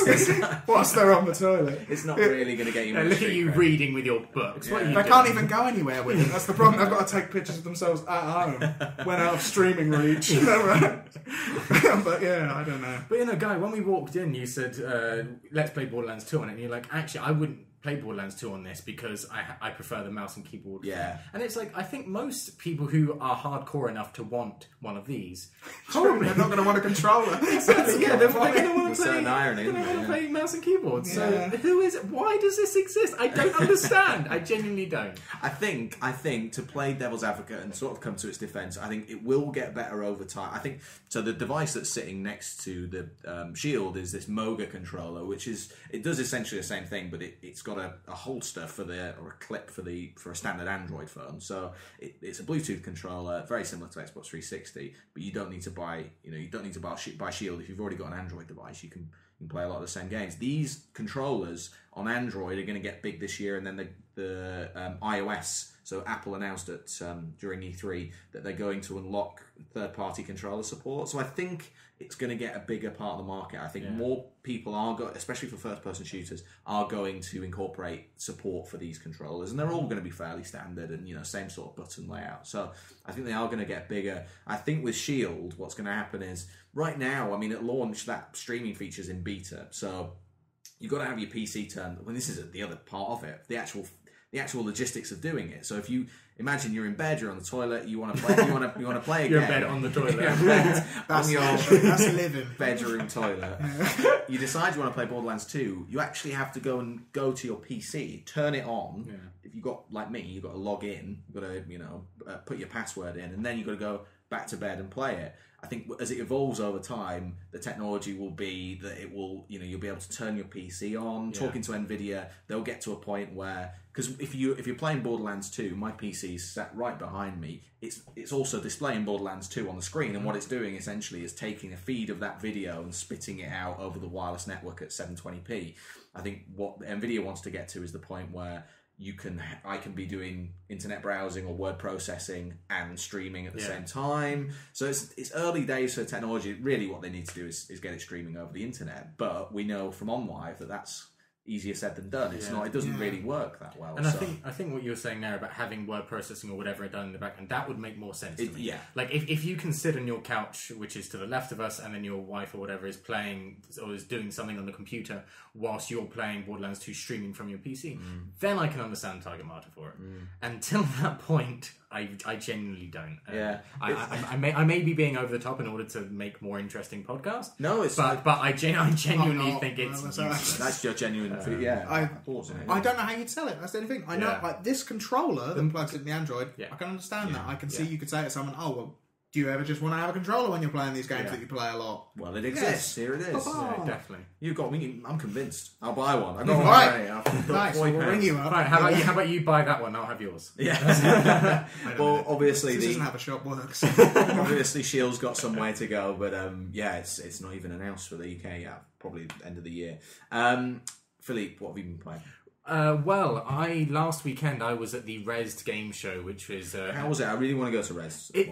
It's in Birmingham, though. Yes, it was in Birmingham this year. Last year it was in Brighton. I don't know whether they're going to be holding it next year. I think I heard somebody talk about Leeds, maybe London, but... It's cool that it moves around, definitely. Yes. Well, I mean, they're trying to make sure that people are incorporated from all over the country, because obviously with Eurogamer being held in Earl's Court every year, people from up north, I study in Durham University, people up there are thinking, well, it's a 3.5-hour journey, it costs an awful lot of money to get to London. Exactly, you've got to stay in a hotel, all that sort of thing. And, okay, so Rezzed on its own was really weird. Like, I enjoyed it. I thought it was amazing. Indian PC, Yes. isn't it? Yeah. The focus. Yeah. But I mean, when I say weird, I don't mean that in a negative way. I mean, like, I went in expecting Earl's Court levels of Eurogamer Expo, bombastic, everything crazy, everything shouting at you. And it was the nicest, sweetest group of people. Nobody was shouting at anyone. Nobody. Quiet. Yeah. It was civilized. Yeah, everybody was like, the only game I really wanted to play there was Splinter Cell Backlist. I stood behind a guy, he got up like 5 minutes later, and I played it. And that was one of the biggest games at the show. Wow. It wasn't angry at you or anything. No. he didn't snap my neck. You Yeah. know? But I mean, it's just one of those things where, like, I go to a show and expect to be either waiting in queues for hours or whatever, and that's noisy and that's the reason why I explicitly go to shows now, just to talk to people, like to speak with yourself, Guy, to speak with you, Chris, or other people like ourselves, to go and meet my friends, to go and see the developers and say, okay, let's talk about this show that I do. You know, it's something like that. And I'm not interested in playing the games, but when I got there, it didn't feel empty. Like the way I've described it so far, it sounds empty, but it was buzzing. But it was buzzing with nice people. It was buzzing with positivity, which is a really interesting, weird experience in the gaming space. Sounds very hippie-ish, right? Buzzing with Kind of, positivity. Yeah, I mean, indie genuinely, spirit. you feel like, because I was there working for an independent studio called the Phillipe Company. I was there volunteering to help them out shelf their new game called Gone Home. Cool. And it's part of this thing called the Left Field Collection, which is run by a guy named David Haywood, who collated all these different games together, all these different indie games, like Gun Monkeys by Size 5 Games. Yeah, it's just been released, yeah. Yeah, exactly. They made Been There, Dan That, and Time Gentlemen Please, and Gone Home was there, and a bunch of other indie games. And yeah, like people kept coming up to the show, kept coming up to us and asking about our game. And so Gone Home, which is the game that I would primarily like to talk about, is basically, they describe it as a story exploration game. And effectively, you come home after a year abroad, it's 1995, and you come home and your house is abandoned, and you have no idea why. You've left a message on your answering machine saying, "Hi, Mum, I'm going to be coming in at midnight, so please don't come and pick me up. I'm fine. I love you. I'll see you soon." You get home and there's a note on the door from your sister saying something to the effect of, "I've gone, don't tell Mum and Dad, I love you, don't worry, your sister Sam." So then basically the game is you then walk around your house finding notes, finding different things about your family and trying to piece together, why is everyone left, what has happened here, and why is the house abandoned effectively in the middle of the night when you expect people to be sleeping. So it's all pieced together. But if you've ever played Minerva's Den, this is the same team that made that. They broke away from 2K Marin to go and make their own studio in Portland, Oregon. And basically, yeah, it's hard to describe, but basically the way that I try to describe it to people is, if you've ever played Sherlock, or if you've ever read Sherlock Holmes, then it's like being Sherlock Holmes in that sort of thing. You're never told anything explicitly. You read notes and see things, like you might, for example, this isn't in the game, but you might see an argumentative note from your mother to your father, and you say, okay, well, clearly they were annoyed with each other, and then you find the previous note that says that your mother was sleeping with her best friend, and you say, oh, okay, well, what's this going on? This clearly is in relation to that, and then you can piece all these things together without necessarily being told, okay, the thing that happened here is your mum slept with her best friend, and so your dad's pissed off, but they want to keep the family together. You know, it's weird, and it's really, really cool. And the annoying thing is, I'm a big fan of these guys. I love Minerva's Den. I think it's the best piece of Bioshock content there is. So if you have a chance, go and download it. It's seriously worth the 800 Microsoft points. But I wasn't excited for this game when it first came out. When the news first came out, you can watch the trailer and there's a cool soundtrack to the trailer, but you think, oh, it just looks boring. You're walking around this house and you pick up things and stuff. But it's one of those things where when you're reading a really good book and you can't stop and you want to find out what happens next, like in a Sherlock Holmes, when you read for the first time A Study in Scarlet. Like, and then you find out all these different things about the taxi driver and all this sort of stuff, and you find out his backstory, and you find out why he did what he did, and why and how Sherlock came to this conclusion. Having that experience yourself makes you feel really clever and makes you feel really fucking good. Well, that's a great that's a great game concept in itself. You know, just being Sherlock Holmes. A lot of people would love to Definitely, have that There are experience. some Sherlock Holmes games out there. And There are actually, yeah. they're not quite as not hot. very good. Yeah. I mean, which is why I say, well, if you've ever read Sherlock, Holmes, I know she was about to say play, and then I was thinking, it's like that. I was like, No, it's very. It's a first-person story exploration game. It's highly worth checking out. At least check out the trailer on the Gone Home website on the Fulbrightcompany.com. I definitely recommend. That's the game I've been playing most of. I played the IGF demo and loved it, and watched people playing it, and watched people getting interested in the story. And it seems like something that, if you're interested in a podcast like this, hosted by an intelligent person, then you would be interested in. I think he's left now. How's he going? But talk about the toilet again. but yeah, if you're interested, then I would highly recommend it. So that's Gone Home, and I'm going to do my lazy journalist thing. When's it out? What platforms? It's coming out by the end of summer, hopefully, or they hope. It'll be between $20 and $30. It's coming out to Steam because all the IGF finalists got an automatic place on Steam, and it was nominated for narrative excellence. So clearly, the story is pretty well told. And yeah, I think that it's coming to PC, Mac, and Linux. So. Great stuff, good stuff. So that's Gone Home. You've also listed Tomb Raider, XCOM, a couple of games, actually quite a lot of games that came out last year. Yeah, PlayStation Plus, exactly. Yeah, Tomb Raider, XCOM. I mean, I missed this. Was Tomb Raider on PlayStation Plus? No, Tomb Raider I bought for £15 in Tesco. That's currently The on other three. deal. Yeah. The three are, yeah. I mean, I can very quickly give my opinions. Tomb Raider is a bad game. Yeah? XCOM. Is this the new one? Yes. I do not like the new Tomb Raider. It's a shame because I love the old Tomb Raider games, and it's trying to be so much more than it is, and it's like the writing is actually pretty decent. Like, I know that you had a chat with Joanna Pratchett. Was that for BAFTA? Yeah, she was at the Hay Festival just talking about her experience. It was actually less about the game and more just about her experience working in video games and obviously her journey from a journalist to that. But yeah, I actually played a bit of Tomb Raider today. I'm still working my way through it, and I don't dislike it, but it can't live up to Uncharted for me. But anyway, exactly. I think this is the problem. Like when Uncharted first came out, everyone said, "Oh, it's trying to be Tomb Raider," and now that new Tomb Raider's come out, everyone's saying it's trying to be Uncharted. But it's such a poor version of Uncharted. It's insane. It's really sad because I do love the thing I love about Tomb Raider is the exploration, is the being set in an environment, saying, "Okay, you need to go and find that really cool gem over there. Do it."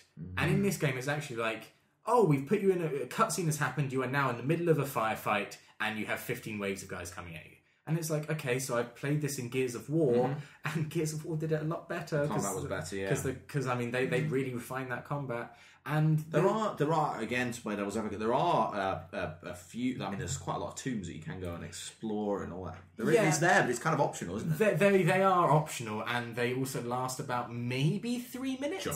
So they're not even puzzles. Sure. Like you sort of wait for something to happen, and then it happens, and you jump on a thing, and that's it. Yeah, it's really a lot of them are physics based, aren't they? Rather than, I mean, they do challenge you mentally, but it's more from a not even that much. It's just, that's the shame of it. It's, I wouldn't mind if it lasted 3 minutes on a complete run through, and I had to sit there and think, okay, so this one trigger affects that one mechanism that then affects this object in the environment over here. But that doesn't happen. You click a switch, you watch something fly across, and you think, okay, well, clearly I need to jump on it before it flies across. So you click it, run, jump, catch the thing, and you're done. And it's a shame because I wanted to love it. I still want to love it. I'm still playing through it. You're going to finish it, you think? I am going to finish it because I think I'm near the end. Okay. I think I'm about 80% through. I bought it a couple of days ago. I'm about 60% through. Yeah, that's good work though. Well done. Yeah. The original Tomb Raider though, you'd be exploring. Yes, there were puzzles. Yes, they were sometimes quite mentally taxing, but a lot of the time you were just running around trying to find keys. Yeah. I mean, the thing is, it's like which were the previous ones that they did? They did Underworld, right? And they did Legends, Crystal Dynamics. I have to admit, I've reviewed these games and I can't even remember because they kind of all blended into one. But yes, they did Underworld. That era really did Legends blend into one. and Anniversary, and those are good games. Yeah. Those are good, and also Lara Croft and the Guardian of Light. That's a very different sort of game. Cool That's a downloadable game made for multiplayer and made for co-op. Yeah. But that's all puzzles, and that's really sort of what I see Lara Croft as being about, like sort of thinking about these things. Okay, so there is some combat, but this is just constantly 1, 2, 3, 4, fight. Yeah. It's like, okay. Never It mind. is relentless. It's a shame. It's a shame because I want to love it. Maybe I will love it by the end. Maybe I'll look back and think Maybe that's actually, 20% will Yeah. just blow you away. Yeah. What about XCOM? I mean, that's the game everyone's playing on iPad right now. You're playing it on PlayStation. Yeah, XCOM is fantastic and excessively frustrating because I decided after hearing many people say that this was the game that's meant to be played this way, playing on Iron Man mode, which basically means it saves after every turn, and when your people die, when you die in the game, you die for real, basically. And it's insane and ridiculous, and I love it because that's exactly what I wanted from Tomb Raider. I think wanting to sit down and think about my things before I went and did them, and that I think that is what's scratching that itch for me, XCOM. And I'm not normally into these sort of turn-based games. I played Valkyria Chronicles on the PS3 and I enjoyed that, and I've just bought Final Fantasy Tactics. Oh, cool. But for the iPad, War of the Lions just had its big 1 or 2.0 patch or whatever it was, and everyone was like, "Oh, you should buy it now." So I did, and I haven't played that yet. But I'm trying to get into these sorts of things. And XCOM, if you haven't checked it out, it's free on PlayStation Plus for the next year. So get on that because PlayStation Plus is an amazing deal anyway. Yeah. But I believe it's $13.99 on iPad, and I've been hearing that the iPad version is incredibly good. Yeah, it's basically the game that you play on other platforms. I think there might be some extra content. I mean, it's one of those games where for the iPad it seems incredibly expensive, but the people who have bought it have said it's worth it. Yeah. So I would have, like, now that I know what I know about it, I would have paid probably 30 quid for this. Really? And the fact that you can get it for 14 is phenomenal. Yeah. Well, I'm saying really, it's a great game, amazing game. Hitman Absolution, where do you fall? Because a lot of people have, either been love or hate with this game. I like it. Yeah. You're in the middle. Yeah, I mean, it's pretty good. Like, it seems like the sort of Hitman game that I remember playing. Like, there are some more run and gun bits, but largely it seems like actually I'm just sitting down and thinking, and then killing a guy, and then taking his jacket, and then pretending to be him walking around. There was one weird mission. The first proper assassination mission you get is in Chinatown, and so normally with these sorts of games, I'm really bad at these games. I would like to point that out. So they normally take me about 45 minutes just to figure out what's going on. So like stealth games, so games like this. No, just Hitman. Just Hitman. Like other stealth games, like Splinter Cell, I'm pretty good at. Like these sorts of Mark of the Hitman Ninja. games. Yeah. Like Hitman, you go into a corner and then you'd have to figure out, okay, so I need to be wearing this particular disguise to get into this room, and then when I'm there, I can rig the chandelier to fall on the guy when he's playing the piano, and he drinks a poison chalice, so he falls asleep anyway. It's weird and incredibly complex. And so when I watched this Chinatown, or when I read about this Chinatown level, somebody said to me, you can play that 14 different ways. I'm like, wow, that sounds incredibly complex. I beat it in 2.5 minutes. Really? Because I went to... You did? I walked in, and the guy is standing there in the middle, and he's surrounded by people. I think, oh god, well, I don't want to be seen by him. So I walk past him, go to the left and hide in the corner, trying to figure out, okay, like, if this guard is walking this way, then maybe I can take him out at this point, and all this sort of thing. Then I can dress like him, and maybe I can climb a window over here, maybe I can climb a building. And then suddenly the target just walks straight towards me and starts taking a leak or something against the wall that I'm standing by, and there's nobody around. So I just take out the garrote wire and get it to the piano wire, and that's it. And literally, and then I hide his body in the thing and walk through the door. Literally 2.5 minutes. Yeah, it does still have that option though. You could go back and do the whole. And this is what people tell me. It's like you can go back and play that. Like one of my friends said he played it 7 different ways. Right. And I'm like, that's pretty cool, but why would I want to? Now I've got the next mission to do. Yeah. And that I really do like about it. It's like the story isn't amazing, but I enjoy the little setups that it gives you and everything like that. So, yeah. And then Catherine, how are you doing with your romance? What's this, a romance RPG, isn't it? Yeah, Catherine's a really weird game, but I really enjoy it. It's another one of the games that actually PSN Plus. Yes, yeah. When is this releasing? This episode? Oh, this episode will be out tonight. Okay, so if you can, if you're listening to this as it's released and want to get a PlayStation Plus subscription today, then you should be on commission with it. By tomorrow it basically goes off PlayStation Plus. But it's highly worth checking out. I think you can also buy it for like a $5 on Play.com or whatever. But basically, as you say, it's like a romance sim mixed with this falling blocks puzzle game. But it's not like Tetris, because you control a man that's running up these blocks. Like, to go back to Bart's point earlier, it's ridiculously difficult to try and describe, so I'm sorry, Bart. But I think it's one that Bart would like, actually, though. It's very different. Yeah, watch the trailer for it. Try, because I knew nothing about this game apart from the fact that people said it's good. So watch the trailer for it. See what the puzzle design is like, because it is infuriating. Like, this is the most annoying game I've ever played in my entire life. I really do not enjoy the puzzles in it. I didn't either. I'm bad at puzzles, and those were just hard. And then they stop you from playing. Me personally, I got to a certain point. But there's a point where I'm one of those guys who, when I was younger, like used to play the Newgrounds, like anime games, like where you'd go through and like you'd have like a dating sim in the thing. Those kind of games. Yeah. I'd rather not go any further. I'd rather not go any further. Like mature 18 plus. But no, it's just one of those things where it's interesting to see how it's playing with these different themes of like love and betrayal and. Like different, like, as someone at university, like at Durham University, there are plenty of beautiful people around me because they've all had enough money to be beautiful, and so. But really, that's Durham. Well, Durham University is okay. It is, but it's. But what? I know so little about Durham. About that. Beautiful, apparently. Yes, beautiful place and beautiful people. But the thing is, it's like you constantly being. Met by and meeting new interesting people, and in Catherine you're constantly meeting these new interesting characters, and then your characters may be falling in love with some at the same time, numerous different characters, and it reflects the way I'm sure everyone has felt at some point in their life where you feel like attracted to this one person, but actually you kind of like this other person as well, and maybe that person in the third situation is also getting your rocks off.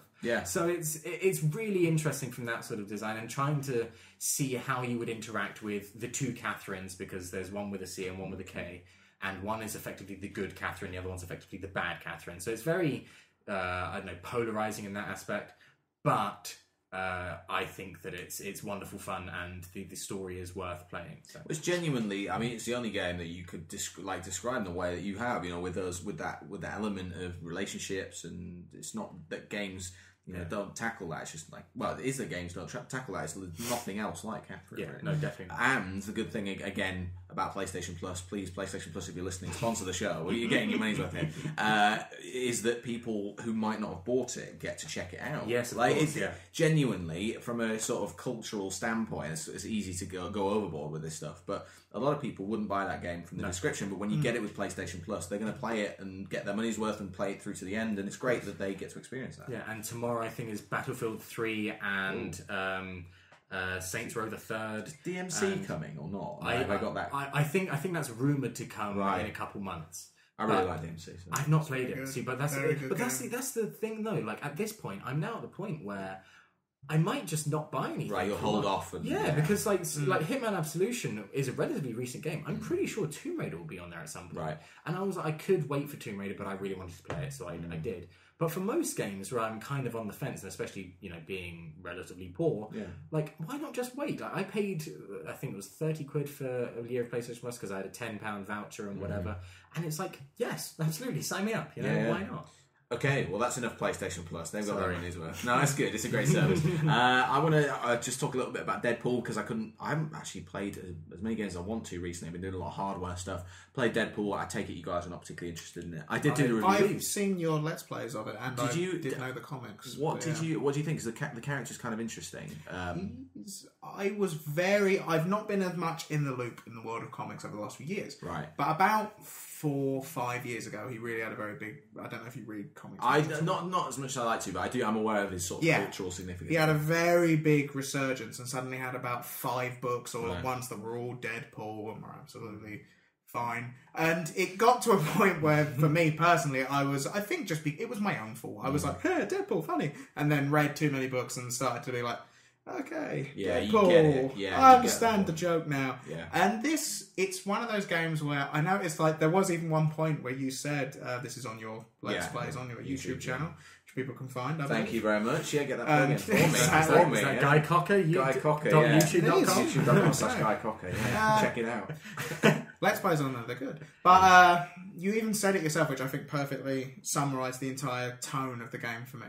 It wasn't necessarily a comment that was deliberate, but I liked it. It was just one point. He made a joke, and you just said, that's funny. Yeah. and I thought, that's perfect, because I was like, there's lots of points where I'm like, that's funny. Yeah. I don't laugh. Yeah. It doesn't make me laugh out loud, but I'm aware that's funny. But it's also not an intellectual comedy, because it's, it's Deadpool. But you can acknowledge that it's funny. But it becomes, it's exactly the same with the comic books. It becomes a one-note thing where you're like, I get the joke now. You know? So it becomes a bit of a one-note game. Yeah. But what is Deadpool? Deadpool is, thank you for picking me up, because I haven't explained.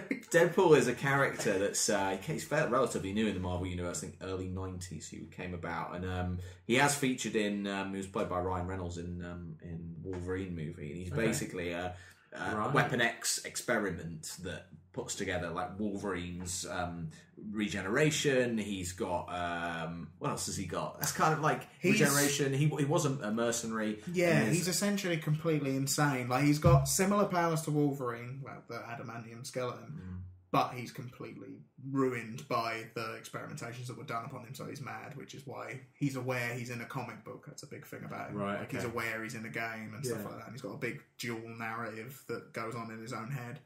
So he's an interesting character, but it's very crude. Yeah, very crude. It's the game opens with him, with the Deadpool character pitching High Moon Studios, who make the game. Right. For they turn him down, and then he blows up the studio, and they agree to make the game. So the game starts, right? You know, that's funny. It is quite cool. Exactly. And then after that, he picks up the phone and he speaks to Nolan North. So Nolan North's voicing the character. He speaks to Nolan North and says, "Oh, you've got to be in this game." As Deadpool, and it is Nolan North saying it. It's like that level. It's not just breaking the fourth wall, it's completely destroying it. And that's the best part of the game. You just got to put up with an incredibly generic, it's like Batman Arkham City didn't happen. The combat is like going back to those really bad tie-in games that you had in the early 2000s, late 90s, where it's just so repetitive and dull and boring. So it's a brawler, yeah? It's a brawler and the shooter. It's kind of, very lazy to say this, but DMC crossed with Batman, but without the finesse of the combat either. Without the good stuff. Without the good Many stuff. things, not very well. Yeah, sword play, gunplay, and some bit of melee combat, bit of gunplay. But I wouldn't recommend it. Unless you're a massive fan of Deadpool, but even then you can just watch the videos and get the humour on my YouTube channel. On your YouTube channel. That's what I did. I'm also, if I sound very knowledgeable about developers this week, because I've been writing some of the Develop 100, that's why I was covering Rare, so I knew a little bit about Rare, which has been particularly interesting. And then we were going to talk about Nintendo's games preview, because they did their preview event. So a lot of publishers do this. Sony are doing it, I think, tomorrow. So they do their E3 stuff. They bring it back to London and invite journalists to play the games they might have missed. The one for me that I missed was Bayonetta 2, which you missed Bayonetta. Is amazing. So I played it. I forgot how good it was. I didn't think it was as good as everyone else thought, but it is a fantastic game. Do you not like the song "Fly Me Through the Moon"? I don't. If you don't like that song, you are screwed in this game. But the really the Nintendo. So they have a load of people that they bring in who are usually game fans, but they don't work for Nintendo, and they demonstrate the game. And he was trying to get me to play with the touchscreen controls, which mean that you essentially just tap at this screen like just pawing at the screen and not really doing anything, but it pulls off loads of crazy moves. And in this, she's got short hair. And that's what I'm out. Done. Done. Oh, her hair is a big integral part of the way she works. It still does all the hair. Oh, it still does all the grey stuff. It's short. It's like a bob. Which the demonstrator was telling me about. That was the key takeaway. Her hair's short. So how much could you say? She has a bob. She went to this particular hairdresser. Yeah, exactly. Yeah. Did you get a chance to go to it, Phillipe? Or no, I'm not invited to these sorts of things. Phillipe, you have to come along to Sony. Let's get involved on this. But yeah, I think Nintendo's got some great stuff coming along. Really good games. What was your most exciting game? Apart from Bayonetta, I think I actually really like Donkey Kong. Tropical Freeze? Totally forgotten the name. Tropical Freeze, that's the one. But I think Mario 3D World is going to be the best game. That is a single player game as well, right? It is a single player game, but I think it's really it's like New Super Mario Bros., which is really intended as a multiplayer game. Okay. Just looks gorgeous. A lot of tube-based puzzles, which sounds strange, but you can watch the video. But the cat suit is adorable, beautiful. So I think I think that game's going to be really good. I don't know about Mario Kart. Huh? Playable Peach. Playable Peach. Finally, they've acknowledged that people exist outside of two toads. That's true. So you have so many characters, and you've got just two toads. That'll do. That's a very good point.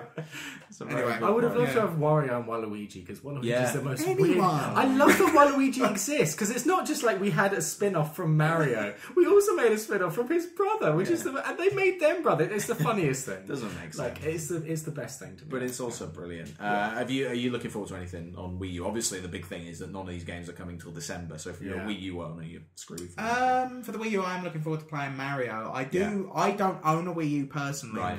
The main times I play a Wii U, I believe, Simon Chong. Yeah. I play it with a friend of mine. Yeah. So I'm just referencing people and be like, we all know Simon. Simon Chong. Simon is a graphic designer who's done some stuff for Explosive Island. And I generally play it whenever he comes around or I go to his. And Nintendo Land is astounding and we play that all the time. It's really good, actually, very good. As long as you've got multiplayer. Exactly. But watching the E3 Nintendo conference and seeing all the stuff that you've been playing, there was a lot of stuff that I was looking at. It was sort of like Mario Kart, yep, I will play that. Mario, yep, I will play that. It's one of those things like you know you're going to play it. You know, like you might not get excited about me. You're like, yeah, I'm going to buy that. It's going to get played and it's going to be a lot of fun, as they all have been.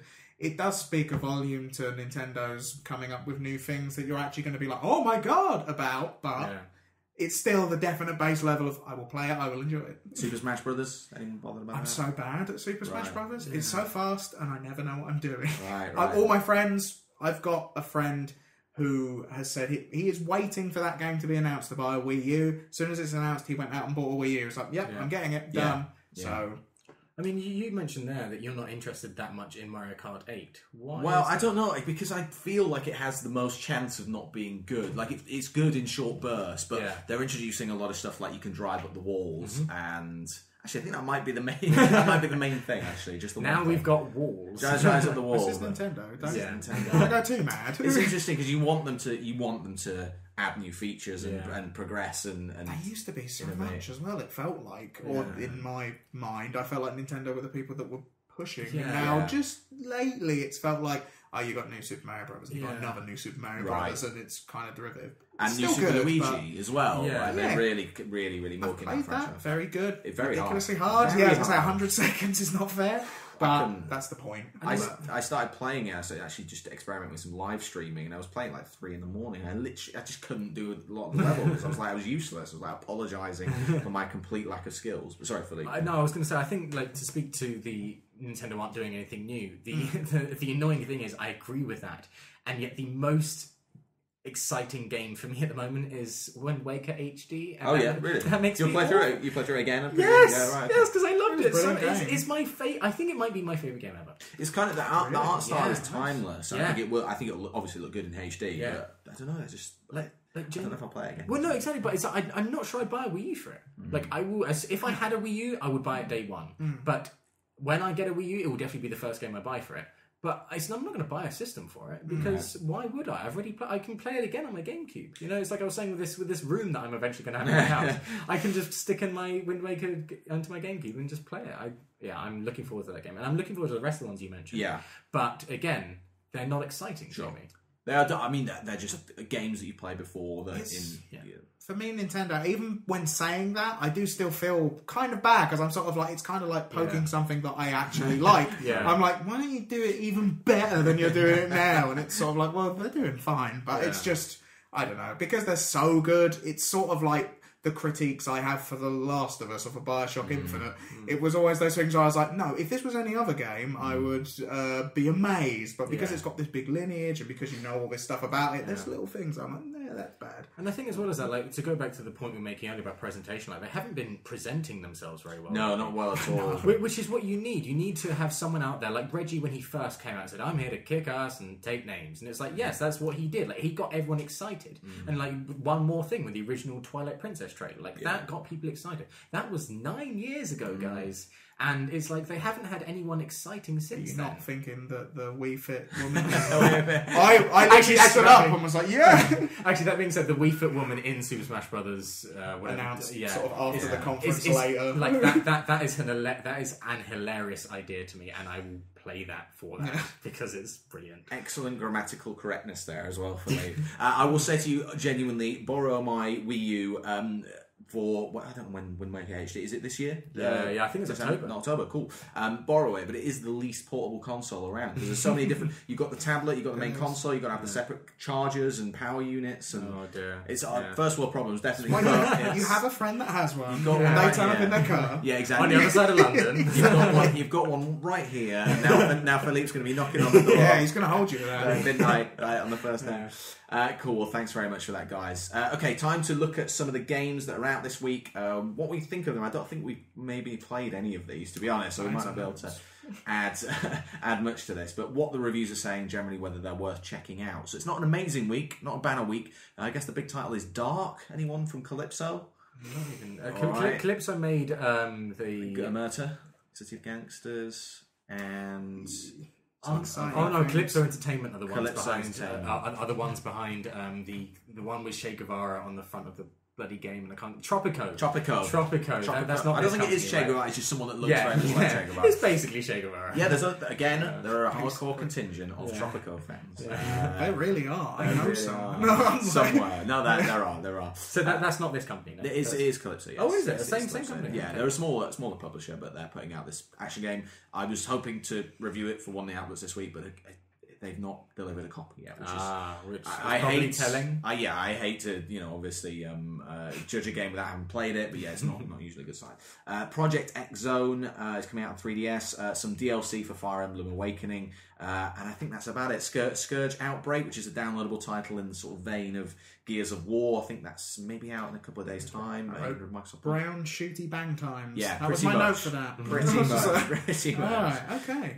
So those are out in stores, and don't know about worth checking out, but they're out in stores. I think Fire Emblem Awakening. Fire Emblem would Awakening probably be good. Yeah, definitely. Because I know, like, our mutual friend, in fact, a recent guest on this show, Lucy James, Lucy's been playing is a massive fan of Fire Emblem Awakening, and I want to play it as well. But again, money, long. Oh, that money stuff. It sucks. But there is a 3DS, which again, like, how much is a 3DS XL? £150 now. Yeah. There is a nicely designed 3DS XL with Fire Emblem on nice. it, but I want the Animal Crossing one. It's very nice. Really? Yes. That's that's the ugliest thing do you in the not world. I like it. Oh, Yeah. As soon as White it's with the little unveiled, subtle because it's things got on like it. little pictures of things on it, and it's like just oh my No, god. not for Phillipe. Okay. Yeah. Well, You don't get guys, on that note, thank you so much. Thanks for your time. Thanks for joining me on the show. Where can we find out more of your work or stalk you online? You can follow me on Twitter. I'm at Chris Slight, which is ChrisSlight. I spell that out for you because people have thought it's Chris's Light or something like that, which it just isn't. It's Chris Slight. Yeah. Everything I do is I've got a Tumblr, which is just chrisslightgames.tumblr.com. Cool. Go there. Covered. Cool. Those are the main outlets. What about you, Phillipe? You can find me on Twitter at PA Bosher. That's Bosher.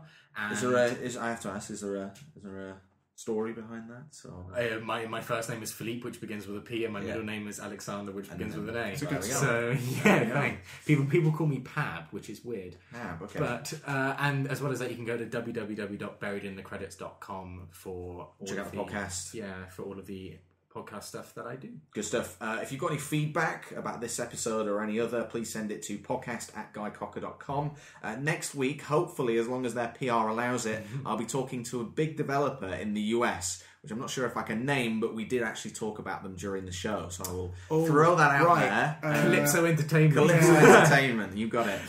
Keep an eye on twitter.com/GuyCocker, and I'll announce who it is as soon as I'm allowed to. I'll also be posting more updates through the week. Remember, you can subscribe to the show in iTunes and just have the show delivered whenever it's available. It's magic. If you're feeling particularly generous, please leave me a review or rating on iTunes, and I'll be forever in your debt. And I'll hopefully see you again next week.